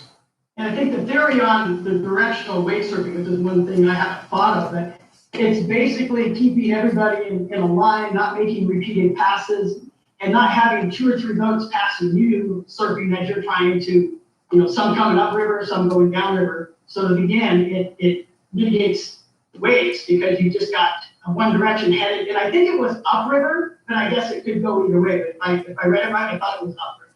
But, so, I mean, there's a lot, if you're in the middle of the channel, you've got one boat going upriver, and you've just got one wake instead of 2 or 3 different boats. So, I mean, So would this requirement be for all towed water sports or just wake surfing? Member Withy, in the petition, the language only applies to wake surfing. So you're still gonna have conflict with the other towed water sports going both directions? Potentially.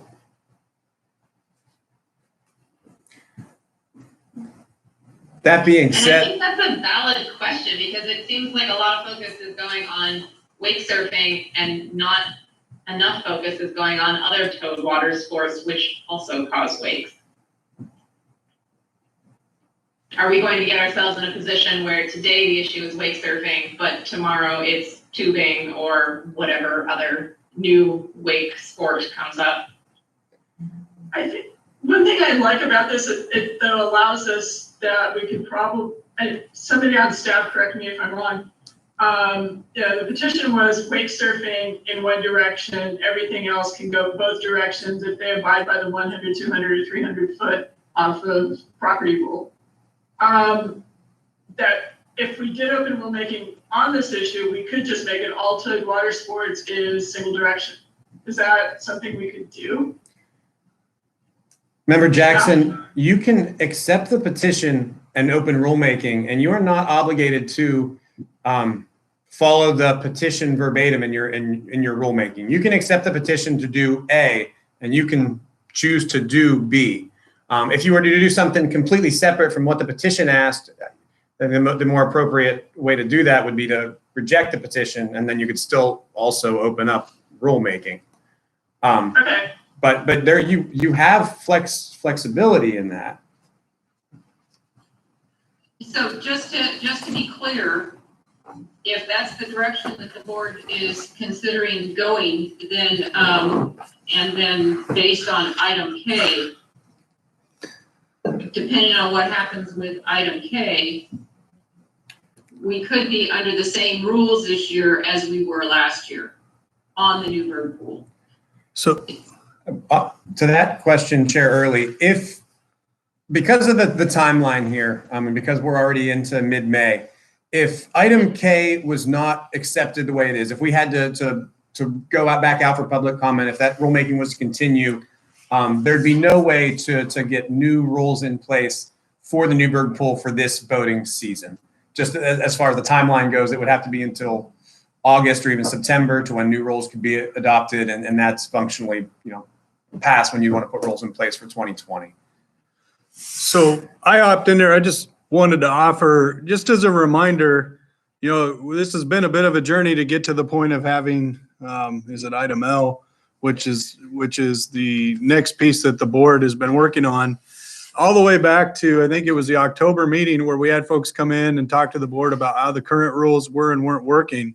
And, we had some areas and some zones where, that in theory, folks should have been centerline, avoiding docks, doing all those types of things.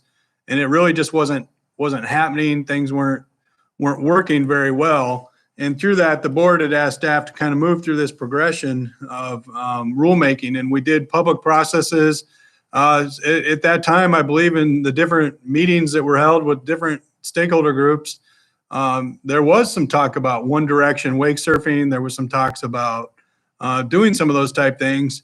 And at the time, they weren't well supported by anybody that was involved in those discussions. And so I think one of the challenges is we've been moving through this really over a period of a few years, but more specifically since October, and getting feedback on how the rules were and weren't working is what led us to be at the point we were with the rules on item L. Okay. So, sorry, item K. And so I just would offer that shifting directions certainly is the board's prerogative, but it would feel like a very significant shift to everybody who's been involved along the way in getting us to the point of the current proposed rules. Well, and I would also point out that, this petition came in the middle of our public comment period for an active rulemaking. So it definitely would be a big shift into the direction that the board has been moving in. So let me clarify. We could implement this season. We don't have time. But we could go ahead with what we already agreed to in item K this season. And the following season, we could look at the directional survey. Is that correct? So we could reject the petition and we can open rulemaking at any time regarding any issue that we would like. So this is just a citizen petition for a rulemaking possibility. But we can still move forward with our current rulemaking that's open, that's had public comment. And then, yes, we could do an additional rulemaking at a later date. And is it my understanding that the petitioner could also turn in the same petition later on after this session? Is that correct, or something similar? They can even appeal our decision today. They can ask for a reconsideration. Okay. At any rate, there's Correct. Chair is correct. Craig, I'm sorry? At any rate, there's no way to implement this, even if we accept it this coming season. Correct. But we do need to take action on this because of the statutory timeline as far as receiving a petition goes. So I would entertain a motion. I make a motion that we reject the petition. All right, second. I was on mute. Okay, so we have a motion and a second to reject this petition at this time. Is there any additional comments or questions? Seeing as there is none, we'll take a vote on this. All those in favor of the motion to reject this current petition this time, please say aye. Aye. Aye. And all those opposed? Nay.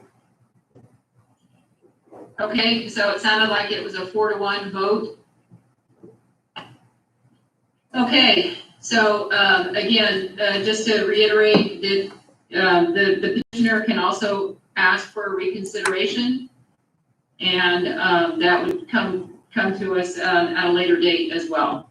So we are going to move on to item K, which is consideration of rulemaking OAR 25020200032 and 0385 for the Newburgh pool. This is an action item to an option to adopt our current rules.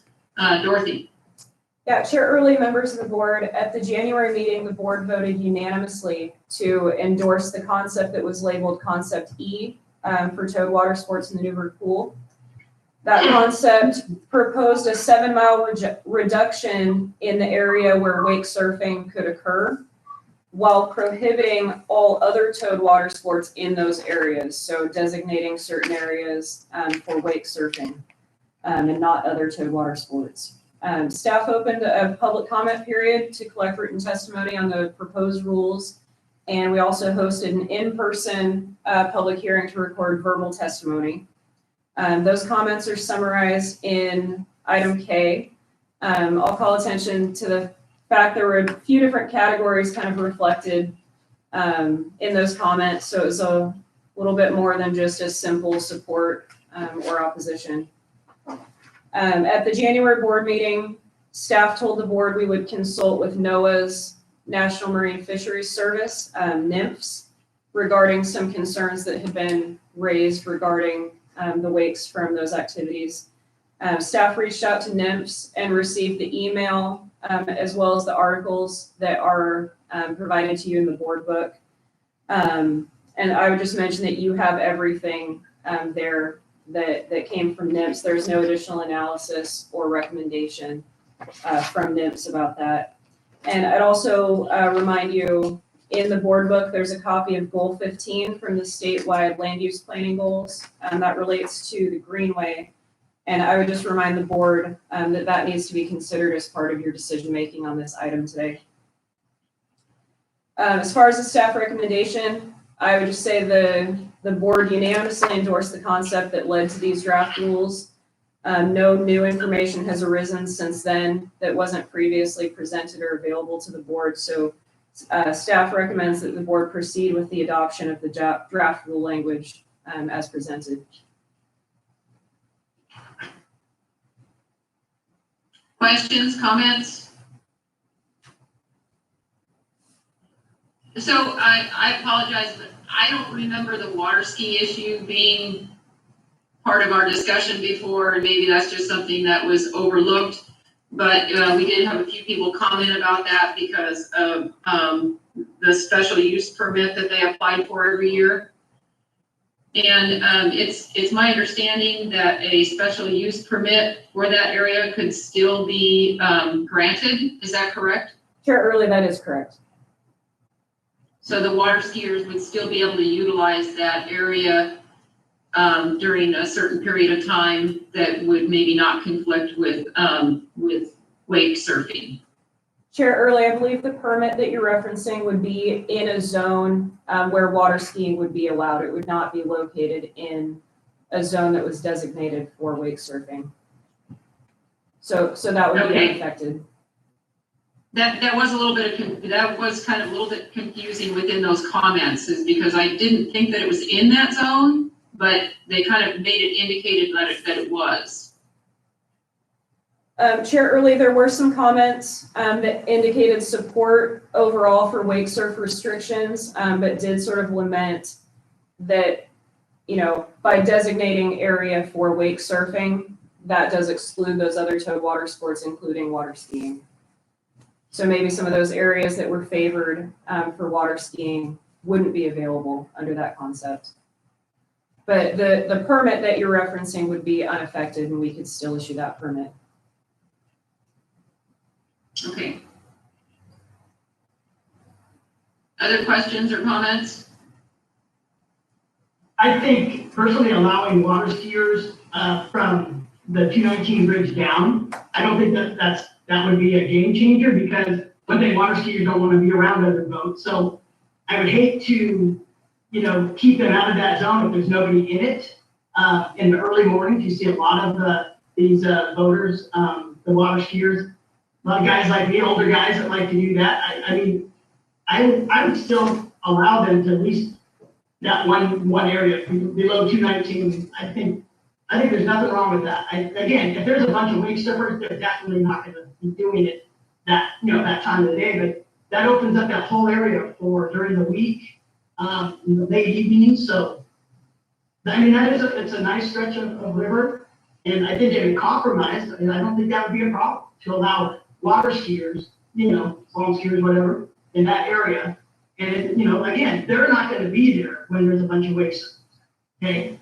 But when there aren't, it would give them, another area to go. So could we change it to allow that just in that one zone? Or I guess any zone, any certain zone. I mean, obviously they have the whole river, but.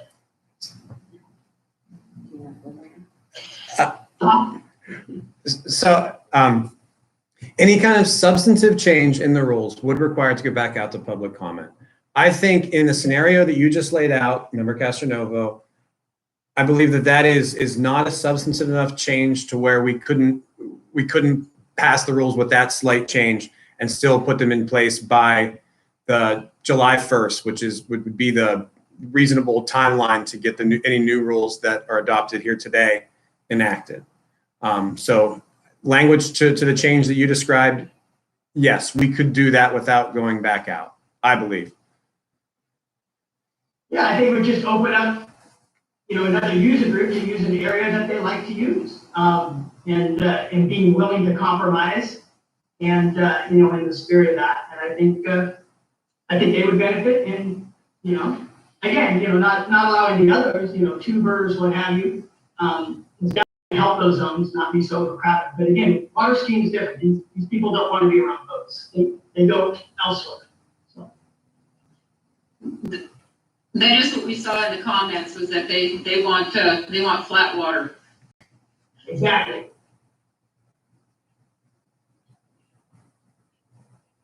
Comments, questions, anybody else? I think, because the direction that we took at our last meeting was to go this way, I think we need to continue in this direction. I am concerned that it is going to concentrate a lot more activity into some smaller areas and maybe possibly decrease safety, I don't know. But we do need to get something that is in place for this summer. I agree with Laura.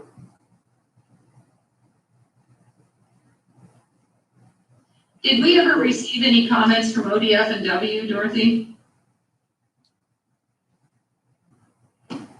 Chair Early, no, we didn't receive anything as far as a recommendation or request for any changes to the concept that was endorsed. Okay, I just wanted to clarify that. Anything from DSL?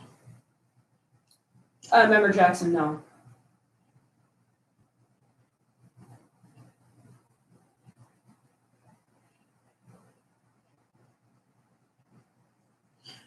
Okay, if there are no additional questions or comments, entertain a motion.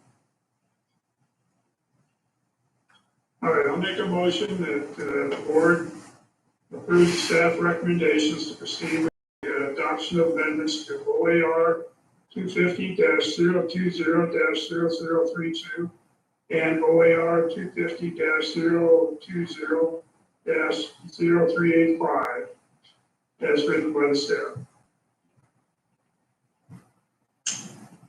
And Vince, I didn't know if you wanted to add something in there to accommodate the what you were talking about. Yeah, I would like to add amendment to that that water skiers will be able to use zone H and G just below the 219 bridge as part of the ruling.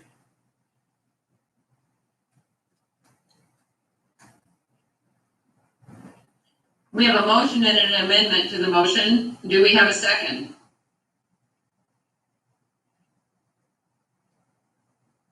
Second? Okay, any additional discussion or questions?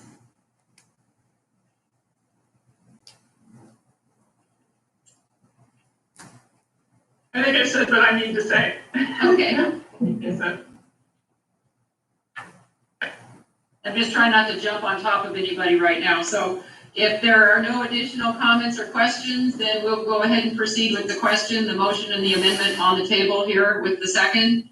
And we'll go ahead and do a roll call vote on this. So consideration for the rulemaking and adoption of the rules.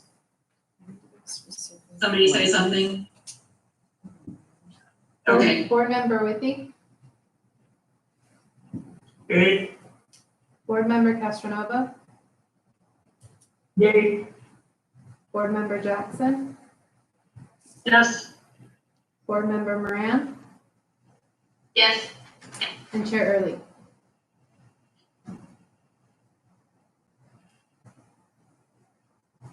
I'm going to abstain.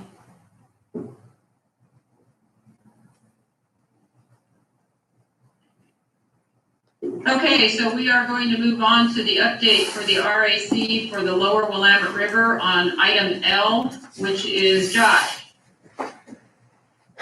Okay, thank you, Chair Early. I just want to let the board know, especially for this item, I tried to include all the relevant information that I had for the board in the board book. I might not necessarily do that for an in-person meeting, but because of the nature of this virtual meeting and because I wanted to make sure that you could review all the pertinent materials, I have written pretty much everything that I would want to say in here. So I'm going to do my best not to go through and reiterate all that. I'd rather, allow most of this time for you to discuss amongst yourselves and ask me questions. So I just want to get that out there.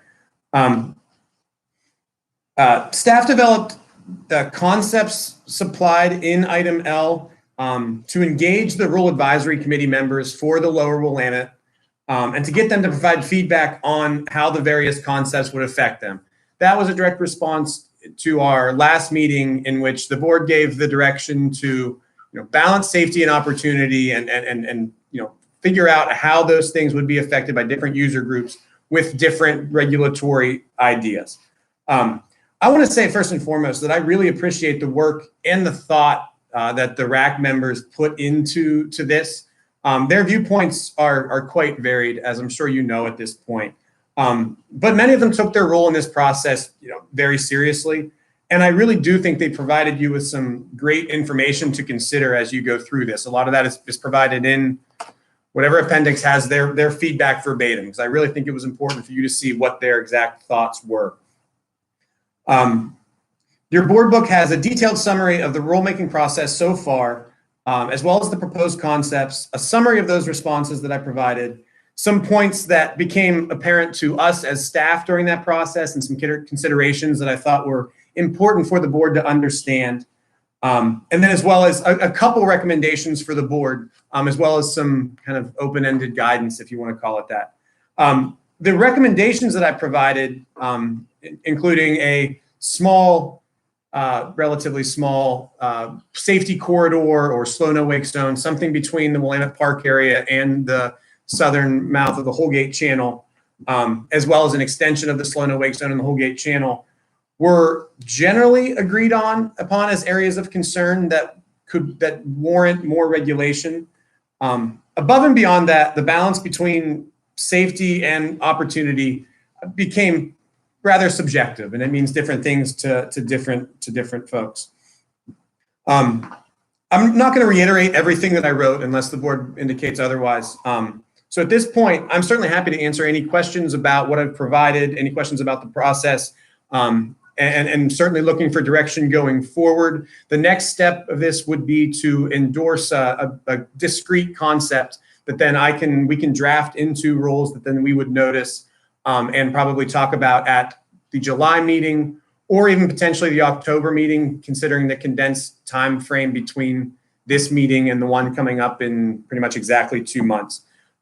Also, before I kick it off to you, as Dorothy mentioned, Planning Goal 15, as provided in the board book, must be considered as part of any rulemaking process for this, because this is part of the Willamette Greenway as well, just like the Newburgh Pool is. So with that, that's all I got.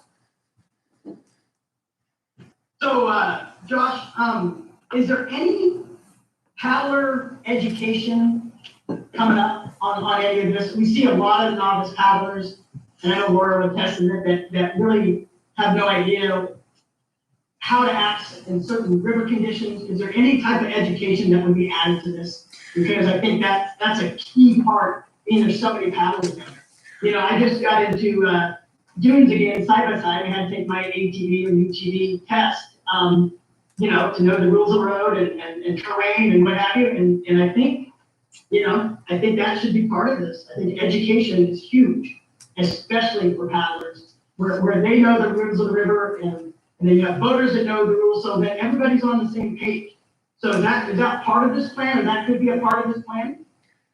Member Castronovo, anything could be part of this plan. And I should mention that while going through the Rural Advisory Committee meetings, the things that were agreed upon, and I mentioned this at the January meeting, I believe, was a need for more law enforcement and law compliance, a need for more education of all those on the water, and a need for increased signage or marking or just another ways to indicate to people what the regulations actually were. Now, to your question, could this be part of the process? We certainly have voluntary paddling education available through our website, and we direct non-motorized users to those resources. There is no mandatory education program for non-motorized boaters. To implement something like that would require legislative action. That is something that the board could direct staff to develop into a legislative concept in the future, but it is not something that, if it was mandatory with a fee, that is not something that the board could put in place. That would require enabling statutes to do so. And I would add, I don't remember which organization did the study, but there was a study that came out last year and it added quite a bit of information on non-motorized. And one of the things it showed is that the non-motorized community tends to get their education through paddling clubs that often have safety officers or through a friend. So I'll put Board Member Jackson on the spot maybe. I know there's a lot of paddling clubs in Portland, so even without a mandate, perhaps they could be part of the education solution. Well, and that's, I mean, going back to, I'm gonna say 1987 or so, when they started having rowing and paddling out of the River Place Marina. There was rowing out of Portland Rowing Club, there was rowing out of Station L over by Onsi. The clubs that were in place at the time all agreed on some traffic patterns that were basically right-hand side of shore. And even if you're gonna go from, say, River Place to the Holgate Channel, you went up the west side of the river to the point where you make a 90-degree crossing. As clubs have grown, people in those clubs have all agreed to abide by this, with the exception of one paddling club that paddles out of River Place. What I see on the water, and even the folks that are coming out of the retailers that are coming out of places like Worst Performance, people are generally following the stay right and cross the channel at a 90-degree angle to get to where you're going, don't paddle down the middle of the river. Where we come into the problems, it's the people that are buying their boats at the big box stores, it's the people that are kind of, well, I'm a paddler because I am antisocial. I don't want to be a part of the club. I don't want to, you know, I'm out here, the river should be free for all. And what I've been seeing, at least, is it's those are the people that tend to be having the most conflict.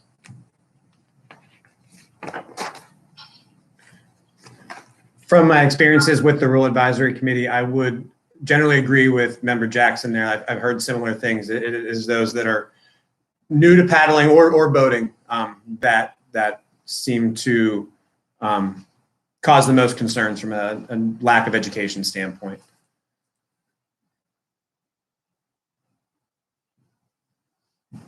Hearing that makes me think that barring any sort of educational course for non-motorized boaters, sounds like there's definitely a need for signage so that those folks who are unaware of the rules of the road have some more guidance.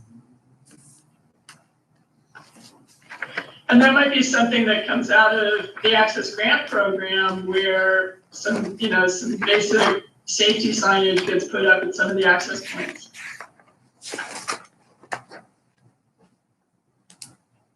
Question for, is there quite a few paddle rental clubs? Again, I'm not familiar a whole lot with downtown Portland in the paddling scene, but because I would assume that somebody just can go down there, rent a paddle board or stand up and just head out there. Is there any kind of instruction for those people? The novice that have never done this? Is it? It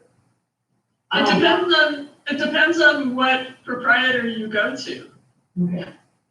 Some of the longstanding businesses have been around. They often will not rent you a boat if you haven't already gone through a safety class at their program, or they'll talk to you about where you should go, where you shouldn't go, some basic safety stuff. There are other places that basically just want to get your money and will let you go out without a whole lot of talk about safety, travel patterns, things like that. Yeah. Well, it makes sense to me if we had a statewide, for motorized, you know, an established safety course that people, other than what we have already, you know, for the boating safety card, more specific rules of the road and courtesy, it'd be good to implement that too, to some of these clubs, or maybe clubs or rental places, so these people know what they're getting into when they go on a busy river.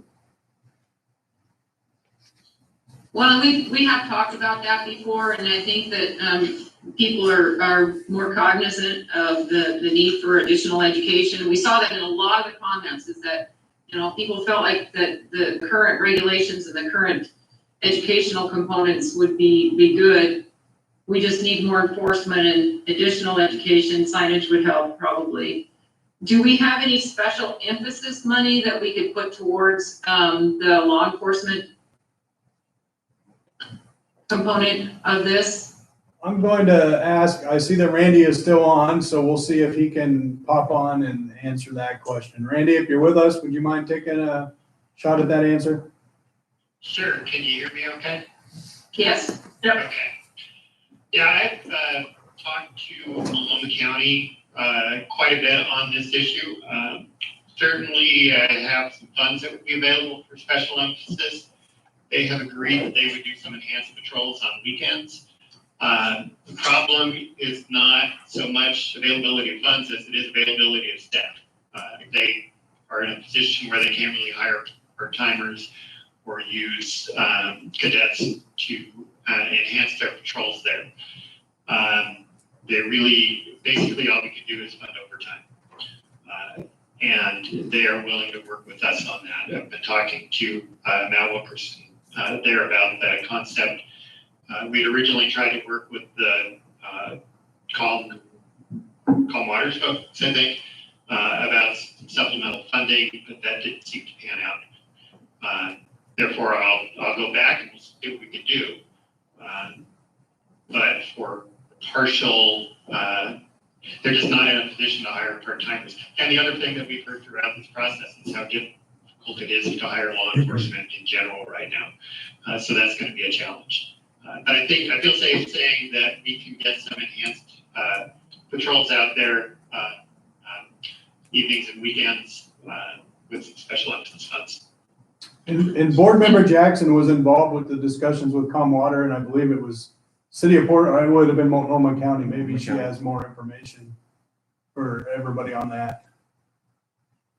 Well, it was quite a while ago. It was before everything went into complete shutdown. Will Levinson, and several other folks from Calm Waters Coalition had a nice little presentation that we did for the Multnomah County Board, talking about a little bit about historical and the need for the long-term need for better law enforcement in the urban Portland area.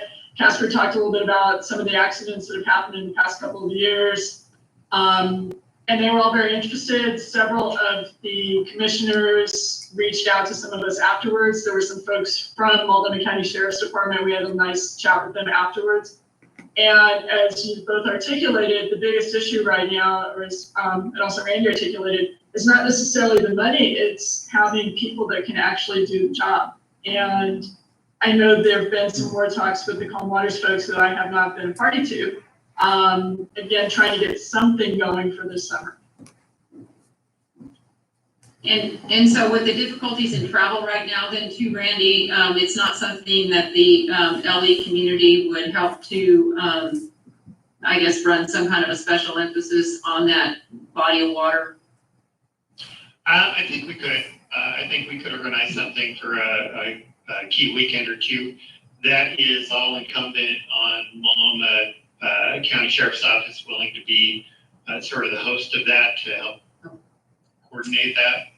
And in the past, there have been some union concerns about bringing outside agencies in to assist in enforcement activities. But they've got some new leadership in the agency, so maybe we can move on that. Thank you. I have a question when it comes to law enforcement. When the sheriffs are out there and say they encounter a motorized voter leaving a wake and it's causing them danger to others, do they get citations? Do these folks end up in court days? Do they get fines? Charlie, members of the board, they have that option.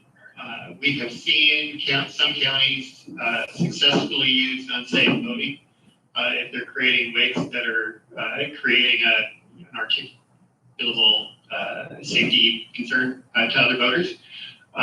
We see that pretty rarely though in the metro areas.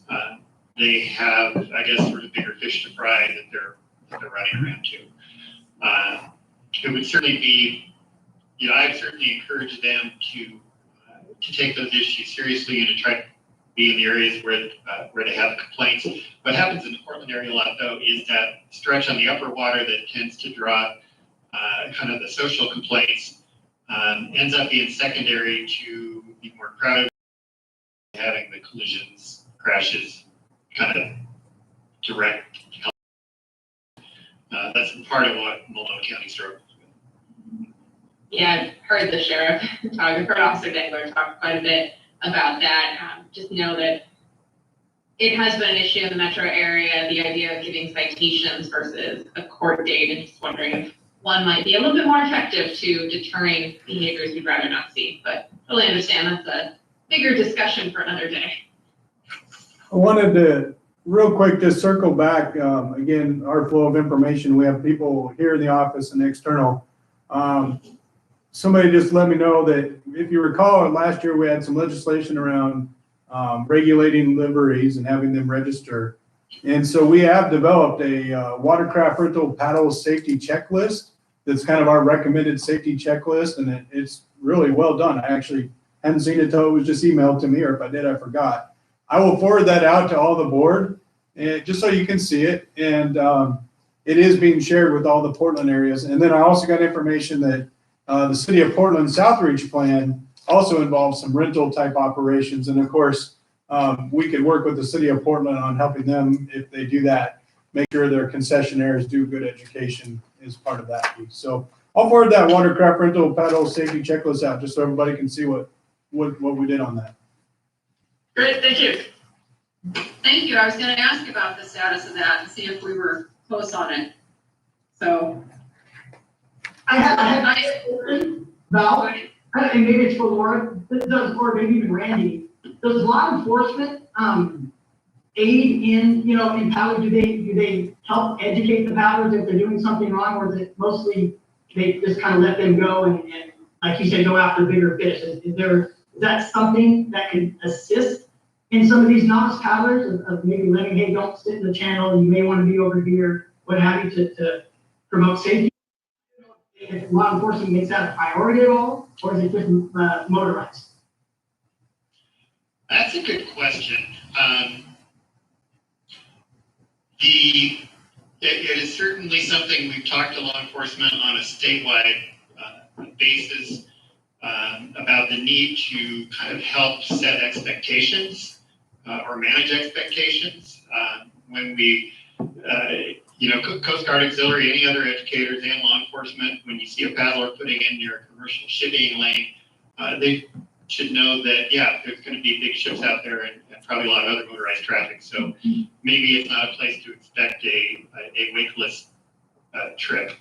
Do they do that on a day-to-day basis when they're out there talking? I'm sure they do to some extent, but I would also say it's probably not to the extent that we wish it would occur. Which, I'm really glad that Director Warren, thank you. It's okay, Randy. We haven't seen each other in like a month, right? I was going back 12 years.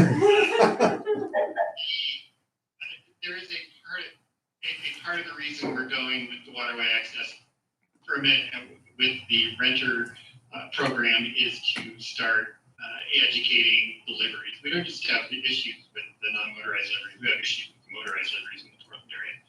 And we need to do a better job. We're in the early phase of that was frankly pretty heavily interrupted by the COVID response. So we do have this best practices that applies to anybody who's out there paddling. We can do a better job of selling that and working with officers to sell that in the field. So I guess in a nutshell, while I don't know how much Multnomah County, Clackamas County, other counties do in the way of educating paddlers on the fly, there is some good basic information that we have in hand that we can do a better job dispersing to them. Okay, I just think if everybody's all on the same page, motorized, non-motorized, we've got education working at its best, we got law enforcement helping out both to kind of direct and educate. I just think it makes a much more enjoyable, safer environment on any body of water, not just down below. Just, you gotta have everybody. You can't have a couple, groups that really don't have education or like I said, they're renting boats and have no business beyond one, that kind of stuff. I mean, those are the ones we really, really worry about. I think if the last few years have done anything, it's definitely brought awareness to boating courtesy and all that. So, we do have a good byproduct of all that's going on with all these rulemaking, whatever. So people are paying attention, and I see in the motorboat community, for sure, self-policing, trying to get these knuckleheads to, do the right thing so law enforcement doesn't have to. So, anyways, that was just a thought. something that would be helpful. And I think, what we talked about earlier today with moving forward with trying to get a statewide education for towed wake sports. I had 2 encounters last summer where I was stopped in a non-motorized, very tippy craft, and somebody came up, basically slow no wake, and then basically gunned it within about 100 feet of me and put me into a very scary situation. And when I called them out on it, they were like, oh, I didn't realize. And I think these people were honest. They were not young people. They were not particularly, I think they were genuine in saying, I didn't realize that what I just did to you was very scary. And it's like, yeah. And, I'm having enough skills in my boat. I didn't flip, but it was pretty darn close. And so I think just getting the education out about what your weight can do to somebody is really important. I agree. And I would say that is probably a never-ending project. So that is a long-term endeavor. So, Josh, in dealing with the RIC, I would like to probably go with the least restrictive, but it did sound like in most of the letters and comments that the crosswalk concept was very palatable to most of the members, regardless of which camp they were in, and not expanding the zones tremendously. So that would be concept A1. Is that correct? I believe that is correct. Yes, well, it depends what that crosswalk looked like, and there's a couple different options there. Whether it was a true slow no wake zone, which is the simplest and also the most restrictive, or whether it would be some sort of pass-through zone where towed water sports are restricted, but folks can go through on plane. Those are the A concepts. So it's whether it's slow no wake or no towed water sports. But yeah, generally, I think the one you're describing would be the A1. Okay. Because it seemed like there was also a pretty good comment,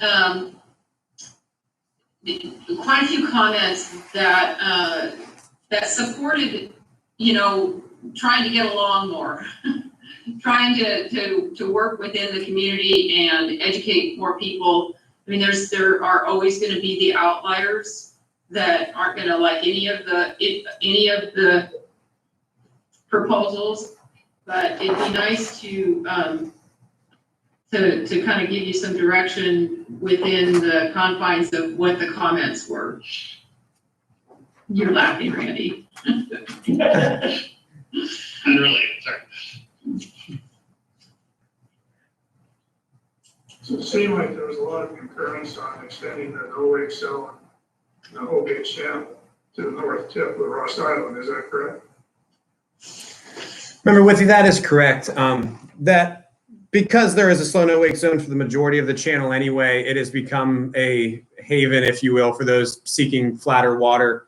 Not just from wakes or waves created by boats, but also because of the fact that the main channel goes through the western side there. So the whole gate channel is some of the flattest, calmest water that you'll find, on the Willamette around Portland. So extending that made logical sense to a majority of folks. I don't want to say everyone because I'm sure there's someone on my rural advisory committee that disagrees, but the majority of folks thought that extending that made sense.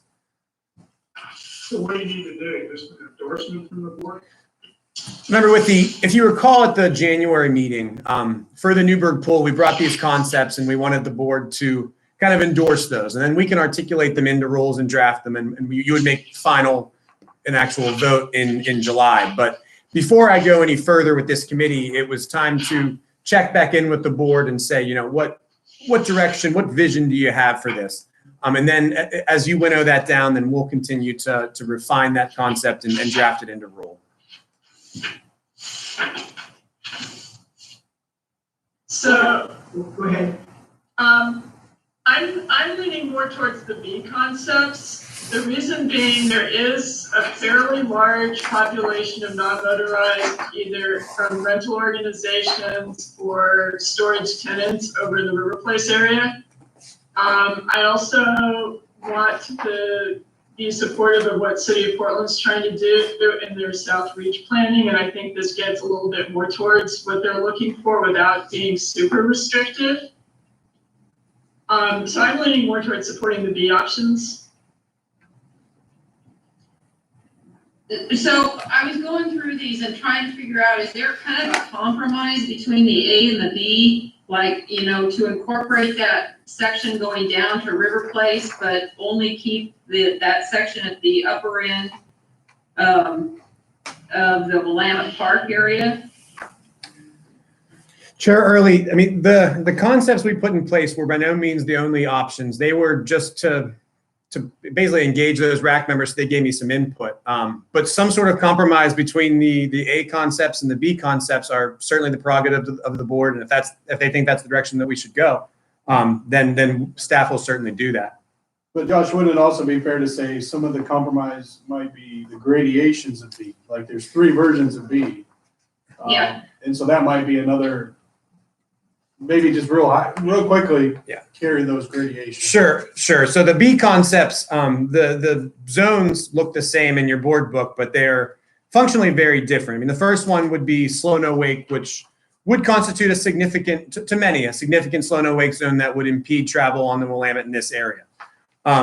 If the issues are with congestion are mainly caused by towed water sports, there is the B2 concept, which would basically make this functionally a pass-through type zone that folks could still go through on plane, but the added congestion caused by people water skiing, wake surfing, tubing, et cetera, all of which happens in this area quite a bit during the summer, that would be mitigated. And then that third concept, B3, is if wake sports, so as we define in our rules, wakeboarding and wake surfing are really the only things causing true problems, then the concept B3 would be the least restrictive. So if wake sports are the issue, I would recommend B3. If all towed water sports are the issue, I would recommend B2. And if the board feels that it is any boat causing a wake at all, then I would recommend B1. And I am not going to personally recommend any of those because it becomes very, very subjective. I think that's a complicated conversation the board needs to have. Well, I think we can all agree on the buffer from the launch ramp. I think that's a great idea. I know that was kind of suggested with a lot of the wake surf community. They think that was a great idea. Again, anytime we make rules, we got to think what's the downstream or the upstream complication. Because just force more people in a smaller area, and those are things that we need to talk about. I don't know how much support there would be for the B concepts in the wake community. I know concept A was a stretch, talking with people, trying to get information. But, just like anything, everything's organized if we're all going to work together. And they definitely like the buffer. The people I talked to, they weren't crazy about shutting off the other part of the Holgate Channel. And some even suggested that's just going to be another camping spot for their boats again. So, we don't get that under control. So, but, not being familiar with downtown much, it seems awful restrictive in the B concepts. And that's just, my opinion on that. And I'd like to see us exhaust all of our other options before we start putting restrictions in place for the waterways. I'd like to see us exhaust all of our options for additional education, law enforcement, where applicable. I realize that in the metro area, it's very tough to ask Multnomah County River Patrol to do anything more than they're already doing, given that they're so strapped for staff and funds. But if there's something we could do as far as education, whether it be what we've already talked about with various rental companies, could there be some signage put in the river so that folks are aware of where they can and cannot pursue their activities, or where it's safe or unsafe to do so? I'd like to see us do that first. Well, that gets at something that the Calm Waters Coalition people have talked about, that Will Levinson has talked about, which is we have got an amazing wake sports resource just on the other side of the Steel Bridge. Port of Portland is basically dying. There is a very wide, very long, it's like 5 miles from 405 to Cathedral Park. And beyond if you take it all the way out to the Columbia. So you've got almost like 10 miles of wide, hard shoreline, amazing place to do those kind of sports. And if there was a way to say, you know, we'll make some improvements at Cathedral Park, we'll make some improvements at Swan Island Boat Ramp. And, you know, you give us downtown and we'll make this other area worth your while.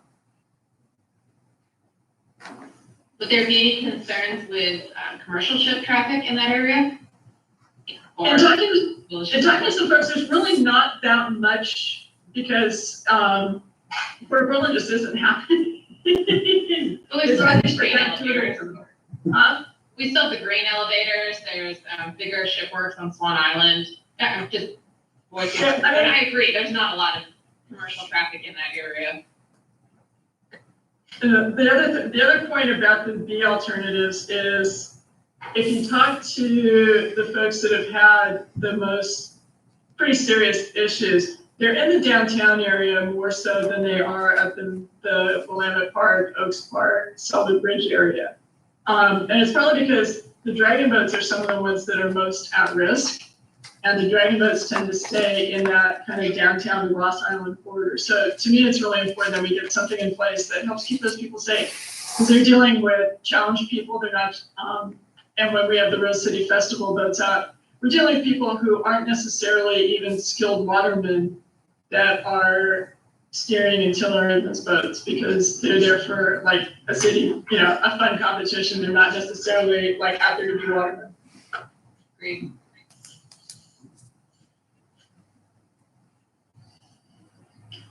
Well, I would definitely be in favor of the, also to have it be a seasonal or temporal time because there, you know, when the river's higher, you're gonna need to go a little bit faster than slow no wake in order to get through some of those areas.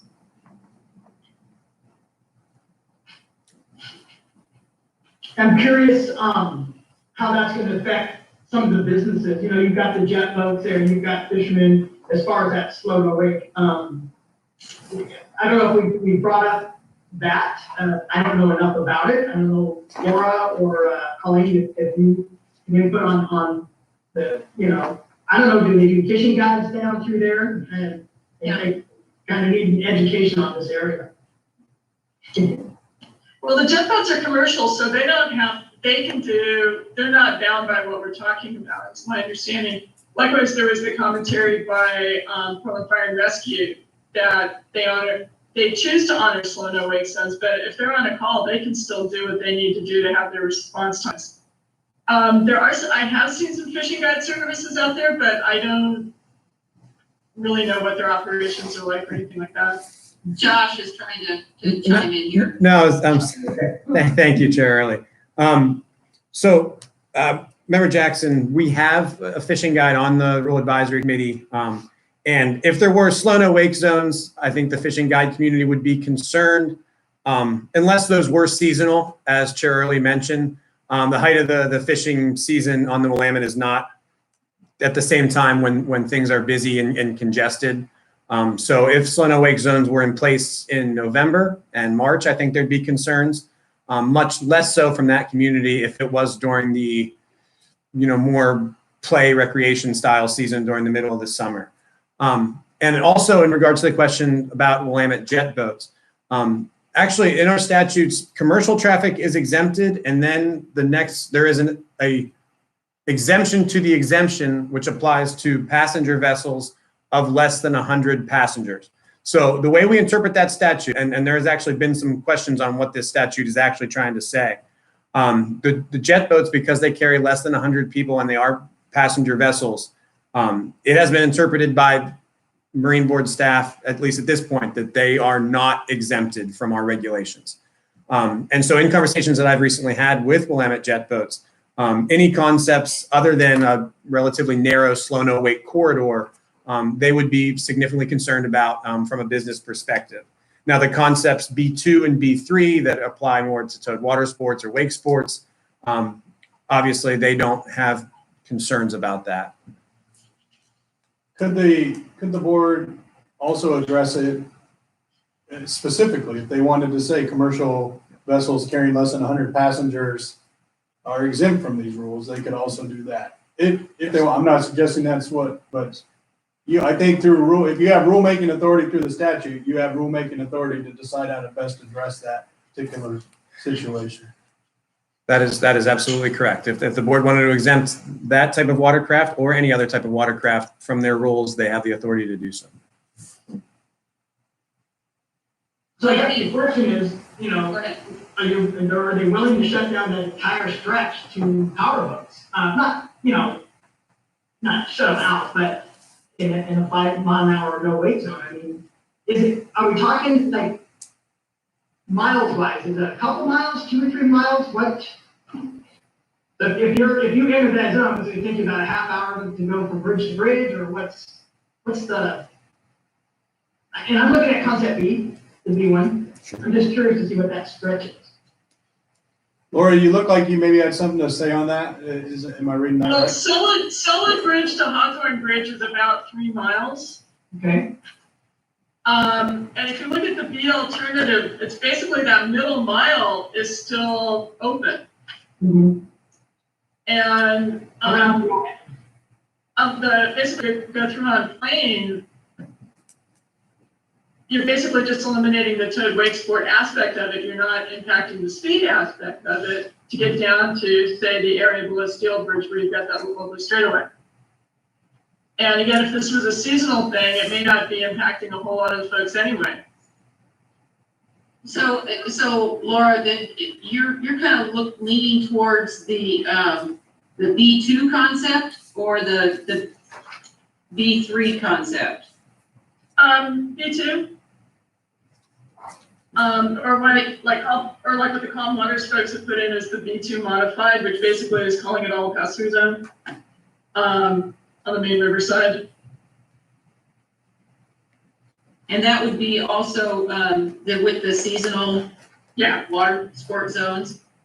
And with respect to that, I'm trying to find, I thought I highlighted it here, but I guess I didn't. Within the Calm Water, there was talking to some of the rowing clubs about maybe changing the dates with that time restriction. Basically just because in the fall, that's when a lot of the clubs for rowing and for paddling have their beginners out. And there's still a lot of people out in the after school time doing wakeboarding and wake surfing at the same time that you have the novice rowers out in the situation like you had last fall, which was right around September 1st. So maybe making it a little bit longer on the front end and a little bit longer on the back end. The front end request is basically because of the Portland Sister City Rose City Dragon boats, which are generally not as skilled and a little less maneuverable and savvy about operating on the river to give them a little bit more protection during that Rose Festival timeframe. And when's that festival? The festival itself is typically the first week in June, I believe. Okay. But the boats get on the water sometime in early to mid-April in a year when they're actually doing it. Yeah. Agreed. I think if we implement the time of year restriction, if you will, if we want to encompass dragon boats, then that date needs to be earlier than May 15th, because I remember doing dragon boats in high school. You do start practicing in April. It also seems like September might be a little early to cut it off. Just looking at our weather the past few years, it's still been very summery through September and into October. I wouldn't want to see it back up too much into the April timeframe, because then you are going to start to impact fishermen. Well, Chair Early, if it's the concept B2, which is just the pass-through zones, which don't restrict going on plane, it would just restrict towed water sports and continuous operation of jet skis. Fishermen probably would not be concerned regardless, because they're often not pulling someone on a tube. So I would think from the fishing guides that I've heard from, it's slow no wake zones are a source of heartburn. Any other kind of restriction is not something that they get worked up about. That is true. That is true. If it's a pass-through zone, it's not that big a deal, because, but you do have several boat launches within those zone areas there, so that's kind of what I was looking at. They're not fishing in those areas. They just need to get there. Right, and Chair Early, of course, that area, they tend to troll one direction and then pick up, run back, troll again. And so if they can pick up and run back, they don't lose fishing time, so that's. Right. So again, just my biggest concern with the option B is just restricting more boats in smaller areas. That, you know, then you got your safety issues, and that would be my biggest concern with the option B. The option A, you know, giving up the other side of the Ross Island isn't probably ideal, but it's better than restricting a lot of the river, putting the past, you know, the buffer in front of Allows Parks. So, Josh, what would you say? I mean, was there a lot of interest in option A, or what were they saying about restricting, and this is the RAC, what were they saying about restricting those areas and putting more boats in smaller areas? Is that a big concern to them? I know the sheriff, I think, commented on that. Member Castronovo, there were several folks that just cautioned against any type of zones. And I mentioned this in the materials that provided. Any zones that you create are going to push activities to other places. I mean, we have seen that in the lower Willamette. I've at least heard this anecdotally, that in the lower Willamette, things were different last year because of regulations on the Newburgh pool. It doesn't mean the zones are necessarily a bad idea, but we need to be cognizant of the fact that, yes, it'll certainly move activities around. There were, to your question, there were wake surfers and non-wake surfers who did have some concerns about that. But there are also people that thought that there was a lot of safety that could be achieved with these zones, and the impact to opportunity and the safety issues with having people in smaller, forced into smaller zones was limited. And I mean, I would point out that the lower Willamette is roughly 26 miles long. I know that this area we're talking about here is the most used area, but even with the B2 zones in place, there are still 23 of 26 miles where the activities would be unrestricted. And I certainly heard that from the supporters of the B and C concepts. And what's the landscape of the river like? Again, I haven't been down that area, so I'm not familiar. I mean, I would assume it's a deep channel with commercial boats, right? I mean, we don't have shallows and what have you. I mean, Member Jackson or Member Moran, you both spend, I think, time on the river down there. Maybe you'd be best. I mean, when you talk about downtown, once you head out of about I-405, like I said, there's about 10 miles to the confluence of the Columbia. That's pretty much all wide. It's all deep because it's commercial shipping channel. There is some commercial traffic, but not a whole lot. And especially if we're talking about, you know, peak weekend summertime, there really isn't any. When you start going upstream of, say, the Solid area around Lake Oswego, you do get some narrows. You do get some curving areas with some pretty narrow stuff. There are some obstructions. And then once you get up past, I'm trying to remember, I think it's called Hog Island, there's some pretty nice wide straightaways again. And I should think, as far as places where non-motorized boats would like to be, it would probably be more in that upper area, upper being like Hawthorne Bridge on up, because that's a little bit more of the natural area. Once at Hawthorne Bridge on down to Kelly Point, and where the Columbia and the Willamette join up, it's pretty commercialized. We're talking seawalls on both sides, or riprap, commercial docks. The old Port Portland, as Laura pointed out, is really just a giant empty parking lot at the moment.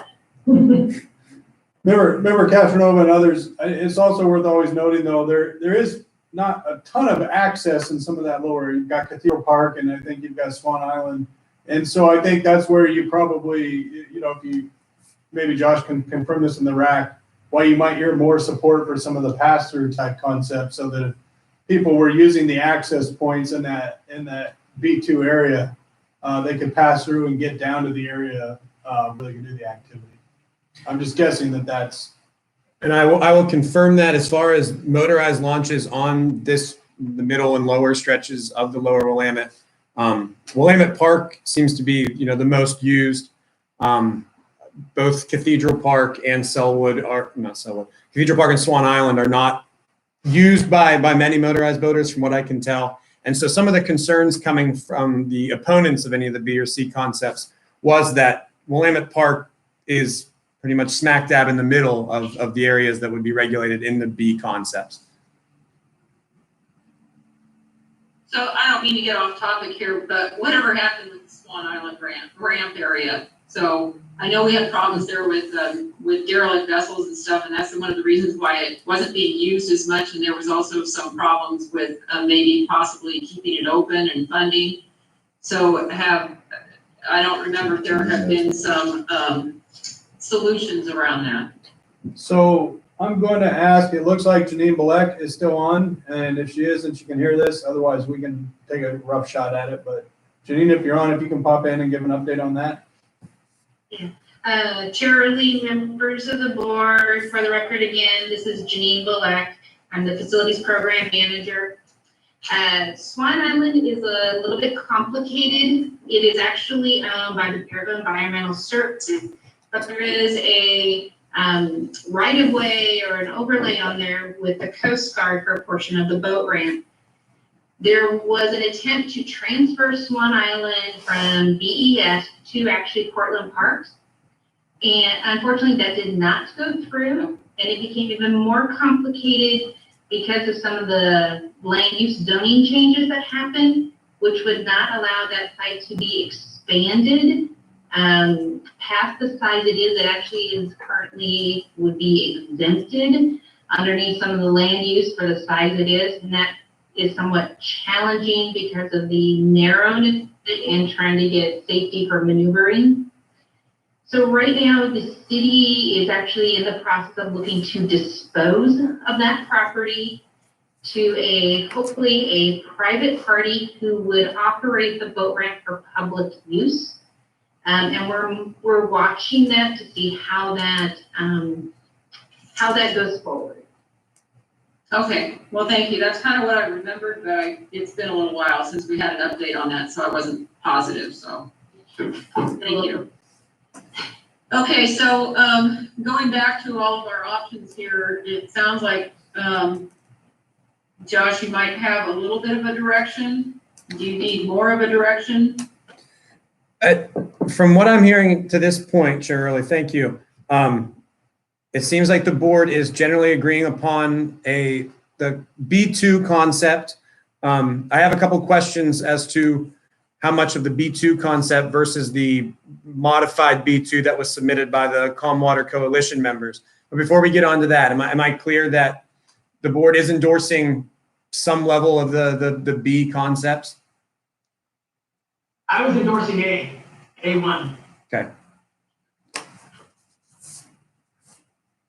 I'm going for B. B2. Craig, are you still with us? I'm still there listening. Okay. Do you have a preference on any of these? I'd go with one of the A concepts right now. A1. I was leaning towards the A concepts too originally, so.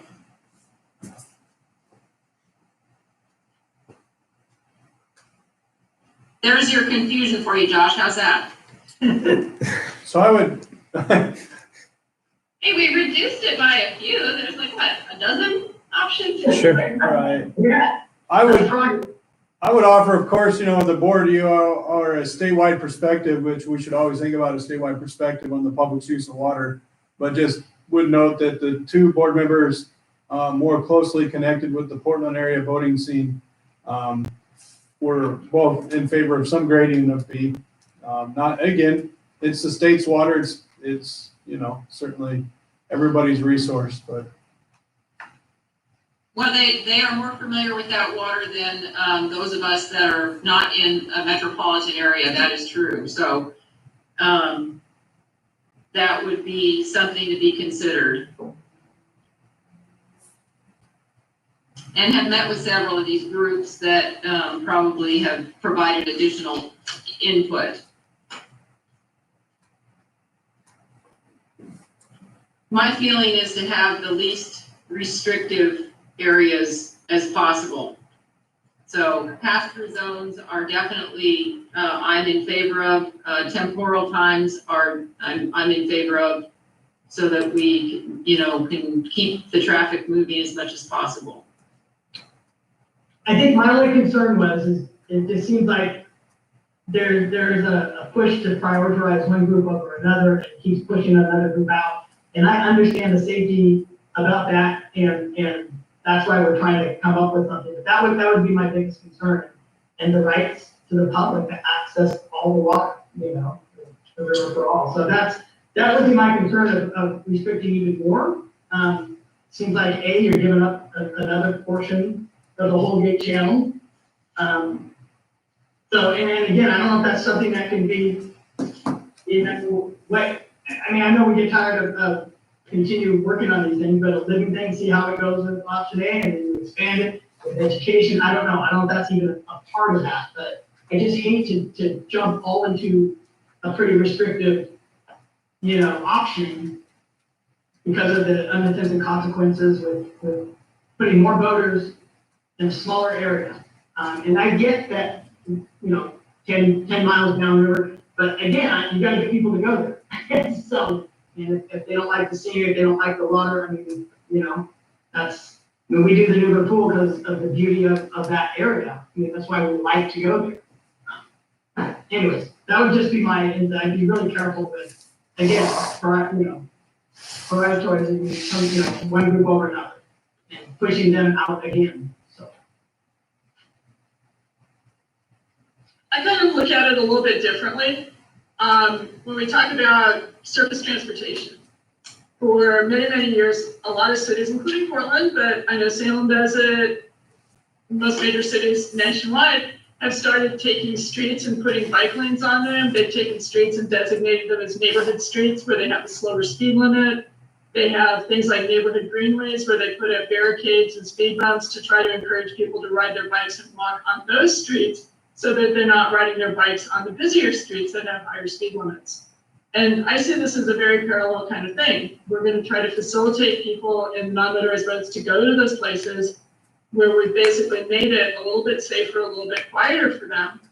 We're not denying anybody access if we do the pass-through zones. You can still go through at speed, you just can't go through plowing. And I look at it very much like we're managing crowded surface transportation systems. And downtown Portland on even a sunny weekday afternoon can be so conflicted, it's mayhem. And it's just putting a little bit of order, making it a little bit safer, and just slowing things down, just like everybody's doing in surface transportation. I think that's a good analogy. I also imagine, voted in this area my whole life, so I understand the rules, but I imagine if you are new to voting, as far as Tollgate Channel and the bit between the east side of Portland and Ross Island, it's probably quite confusing for a new voter to understand which area is restricted for motorized boats and which area is not. Well, the sign is backwards too. Okay, so Josh, I have a question regarding the revised concept from the Calm Water Coalition and the concept that's in our board packet from you. So you had questions regarding that, and I have questions. Explain the difference on those for me. I see a couple of extra slow no wake zone areas on the revised concept. Chair Early, the only additional slow no wake zone would be that that concept B2, the modified one, does extend the slow no wake zone for the Holgate Channel to be the entire Holgate Channel. The significant differences between the two, and these are what I want to make sure I'm clear on if this is the direction that the board would like to go, is that if you look at, and this is on page, in Appendix C, a page number that's not numbered, I guess page 18. Page 177 in the board book. There you go. That. I don't remember. Flip right to that. Why doesn't my board book have numbers? Well, my PDF has the number Cooper on there. So- Okay, oh, you're the PDF, okay. Okay, I was about to blame Cooper, you got her off. So on page, what'd you say, 177? 177. 177. So the differences between the staff B2 and the modified B2, one is that a pass-through zone also restricts jet skis from utilizing that area to play. So if it was just a no-towed water sports zone, those operating PWC still operate without any restrictions. In a pass-through zone, PWC can go through on plane, but it must go through on plane. It can't do donuts and play around. That's how pass-through zones were initially developed in rule way back when. The other significant difference is on the last sentence of page 177, which is that no person shall operate any motorboat above slow no wake within 300 feet of moorages, marinas, which are already in place, although it's 200 feet statewide, not 300 feet. 300 feet would be an extension of that. Park, beach, and dock would be different and new for what we have statewide now. And also the last part, no slow no wake within 300 feet of human-powered craft. There is no similar restriction like that in any other state regulations, nor would I recommend going that direction because of the limitations that may cause, especially during the summer. But anyway, that's up for the board. Those would be the differences between our concept and theirs. To be clear, Josh, it was your piece on not going there would be specific to the buffer zone for non-motorized. The buffer zone for non-motorized would be the most concerning part, and I know that many of the Rule Advisory Committee members would also have concerns with that because of how much it could functionally restrict passage. I mean, 300 feet is a large buffer zone. It would take 3 non-motorized craft to essentially make it a slow no wake zone. Well, and it also defeats that there are some people in human-powered watercraft that like to go out and play in those lakes. And you're basically denying those people, you're putting the motorboat driver at risk of a citation when it's the paddler who is wanting to do that activity. So, Member Jackson, it's my day to put you on the spot, so I'm gonna do it again. One of the things is we've heard about kind of the towed water sports activity that's happening in the area and denying those opportunities. But I think, having been a lifelong boater in Oregon, I always thought of, dragon boats being just a Rose Parade thing. And then, crew boat was something you watched in the Olympics like every 4 years. And, I think we had some of the numbers in the board book. It was staggering to me to learn the amount of activity. So maybe, and I think that's part of what, we get through some of the racks is just the volume of the activity that's occurring from, say, the crew boats and the dragon boats, maybe talking some about that, I guess. Okay, and that's why I keep pushing for the B alternatives. If you look at River Place, there is a fleet of dragon boats that are based there. And so there's the Rose Festival dragon boats that were donated by our sister city association. They're a little bit wider, they're a little bit sturdier, a little bit more stable, a little bit easier to paddle. And when that started happening back in the late 1980s, some folks started to enjoy doing that as a year-round actual competitive sport. And so competitive dragon boat racing actually uses a narrower, longer, more challenging boat to paddle. And there, I believe, are 4 of them at River Place and 4 of them over on the east side at Holman Dock. And the 2 organizations that own and use those probably support close to 1,000 people per club or per organization. One being Wasabi and one being a group called Dragon Sports. And if you go out there in the summertime, those boats are in operation. All of them are out there in circuits every day. When you've got multiple teams of masters, and then in the summertime, you've got multiple youth teams going out. So they're out there pretty much at least 12 hours a day in full utilization. You've got individual rowers based out of River Place. You've got the Portland Boathouse, which has moved, but it's still over on the East Bank. They've got something like 150 youth rowers when they're actually able to do their sport outside of the COVID side. They've still got about 20 kids going out every day under new relaxed rules going out in singles. There's other masters teams that go out of that area. Again, I think Station L has 200 to 300 members. And then we've got up at Oaks Park, we've got probably about 200 all total between several rowing clubs, a kayaking club, and a bunch of individual folks. And then there's the Portland Rowing Club, which actually sponsors a rowing boathouse there that's probably got about 15 or 20 people going out of it. So it's all over the river, and it's pretty much all the time. It's almost year round.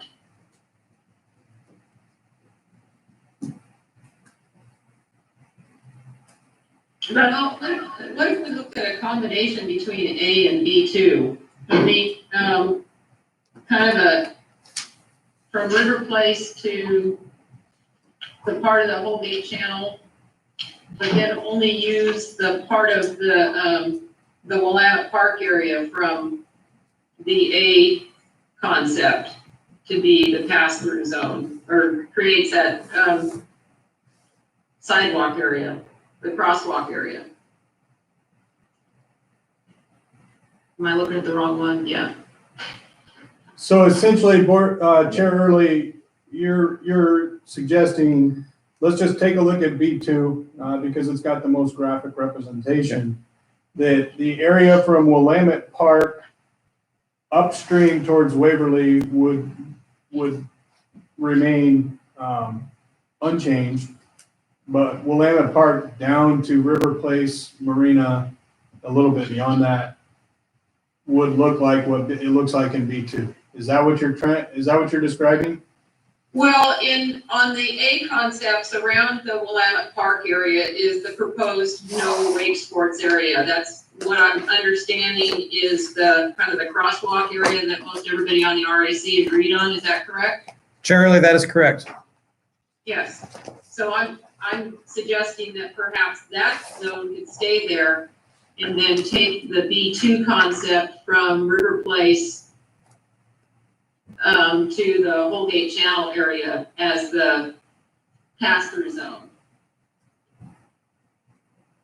So if I'm looking at page 177, what I'm hearing you suggest is looking at the southern portion of the picture from Willamette Park to Waverly Marina and compressing that to just the narrow band across from Willamette Park to the east side? To the Oaks area? Yeah. That's the Oaks area on there? So looking, basically, if I'm looking at the revised B2 on page 177, there's about an 1.5 inch long stretch, and you're saying compress that to just being the crosswalk. Right. Okay. But not the slow no wake in the, so the B2 modified created the slow no wake for the entire Holgate Channel. But I think in the B2 concept, there was part of that was just a pass-through zone, or is that, am I not reading that correctly? I kind of can see it on my printed version. I guess that is a slow no wake, isn't it? Chair, I believe it is. My recommendation would be for any kind of B concept or really any kind of A concept that the Holgate Channel extension, if there's going to be a no-towed water sports zone above it anyway, I don't see any significant reason to not make that the top part slow no wake. But again, certainly the board's prerogative. Well, and I'm fine with that within the Holgate Channel there, just because I understand and make it be a temporal thing. And the May 1st to September 30th probably seems a little more realistic given the amount of activity that's in those times. I don't know, how does the board feel about not having such a large area from the Willamette Park all the way down to Waverly? So, Chair, I would, obviously keeping the buffer there for the crosswalk. That would definitely assist in bringing up more, you've got a lot of homeowners in that area that want to recreate in front of their home. I'm guessing there's some houseboat, as far as I see on the maps, okay.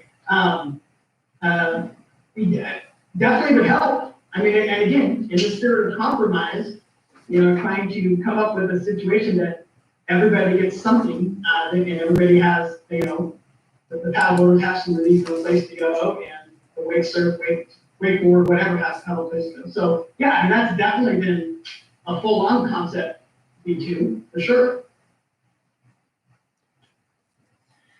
Chair Early, members of the board, the reason that the proposed line on the staff B2 ends at the southern docks of the Waverly Marina wasn't necessarily an accident. And again, I'm not saying that your idea, Chair Early, is bad in any way. I can tell you that if you went that route, there would be significant pushback from members of the large Waverly Marina, and as well as the large one on the west bank, between like the Holgate Channel and the marina. And member Jackson, you might know which marina that is. I don't know off the top of my head. But those groups, when we were talking about some of these zones in the crosswalk area, there was already concerns that it would push more activity in front of those areas. So that is something, you know, similar to things that we've dealt with on the Newburgh Pool over the last year and a half. That is something that I believe we would hear about going forward. Mm-hmm. Well, that's what I was trying to look at on here, is how many marinas would be impacted on that. So thank you for clarifying that, Josh. Appreciate it. It's hard to keep track of all of these. I'm trying to sort through all the papers and see it all at the same time. So.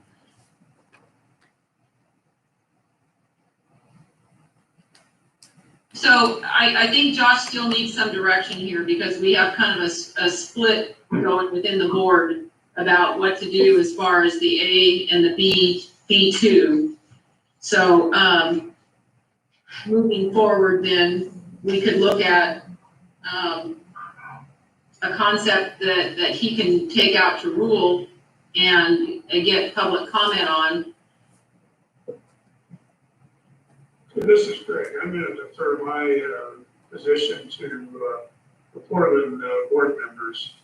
I think the committee could take a look at B2 and make some modifications to meet some of your concerns, both Vince and Chair Early.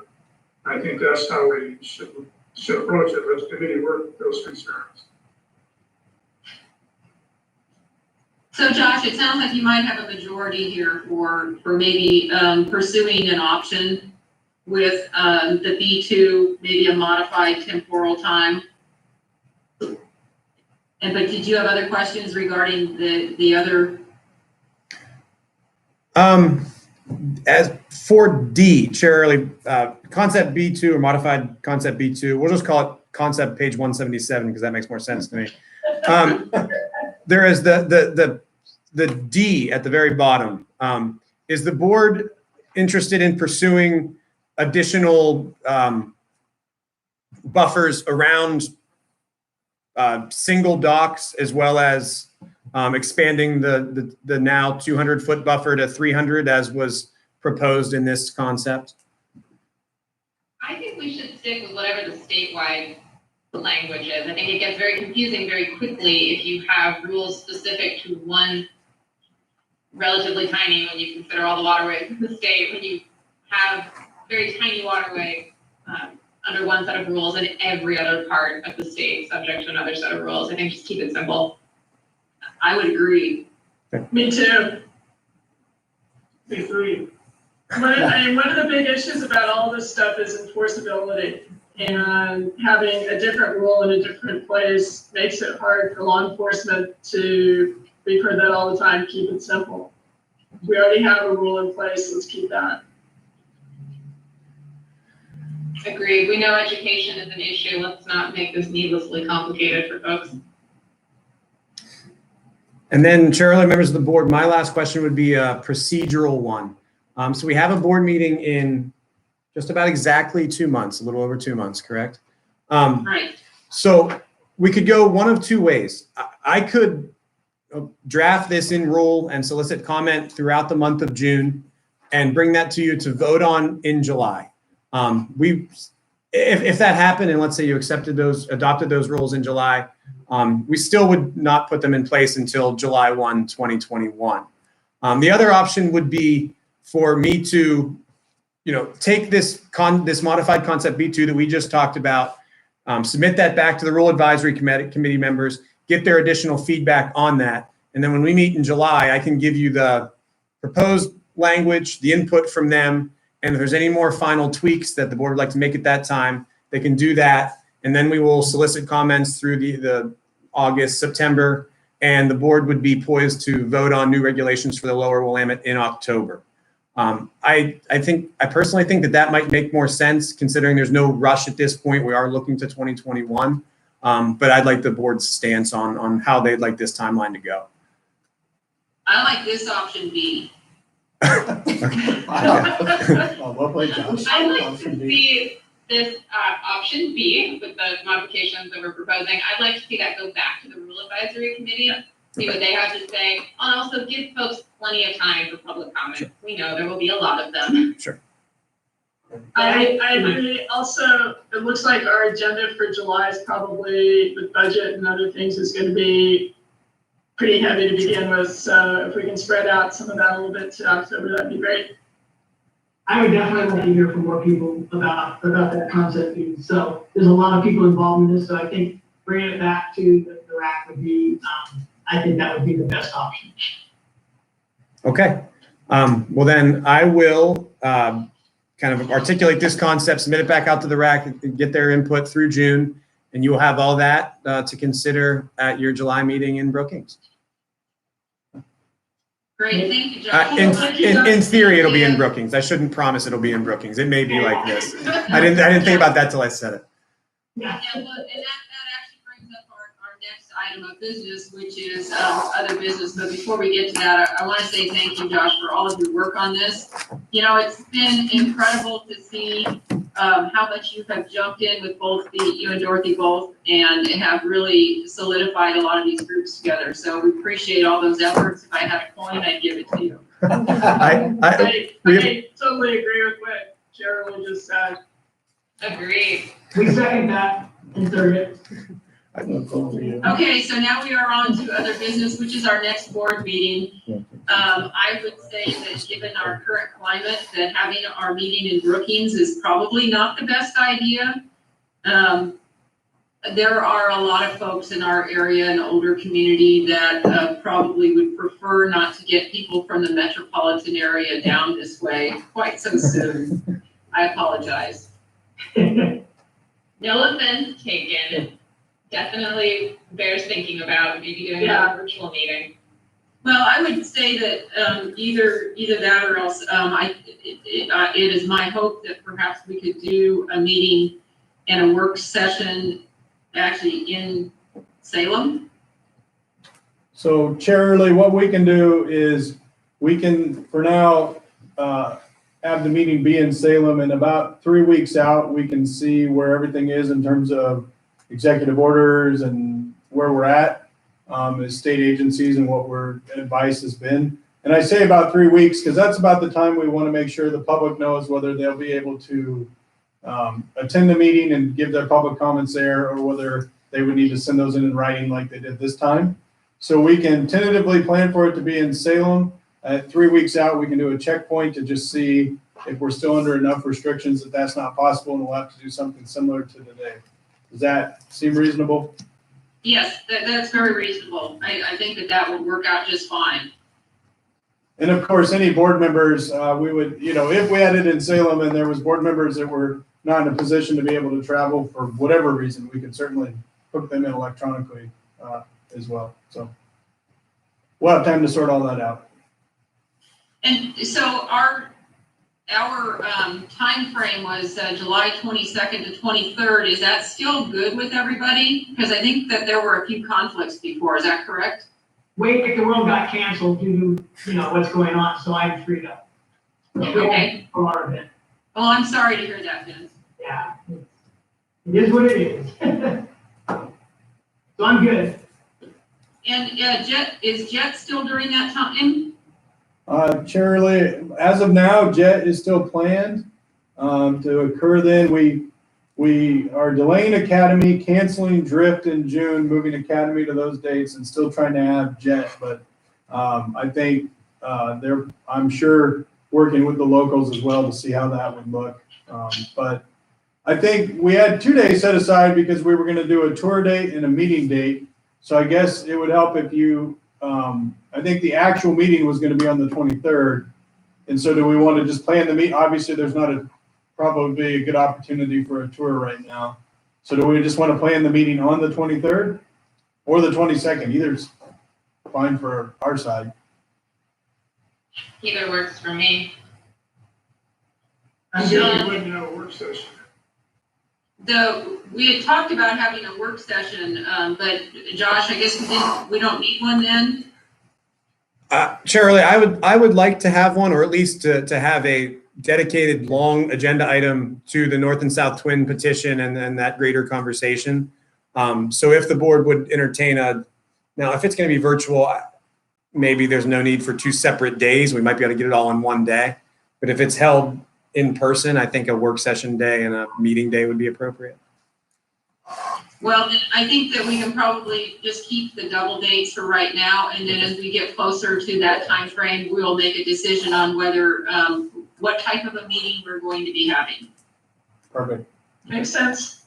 Yeah, work sessions are very helpful, in my opinion. I like those. Good. So is there anything else, Director Warren?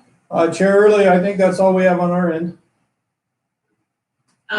Board, any other questions or concerns?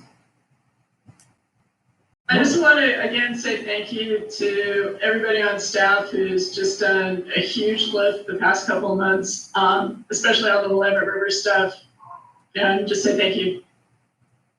Excellent job. Yeah, I would echo that also. Just and also dealing with everything that you've had to deal with. I am very grateful that technology moved along quickly in the state government to allow for us to have additional opportunities to meet. So thank you very much for all of your efforts. Thank you, and staff certainly appreciates it.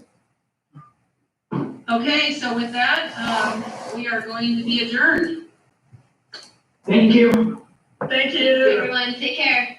Take care.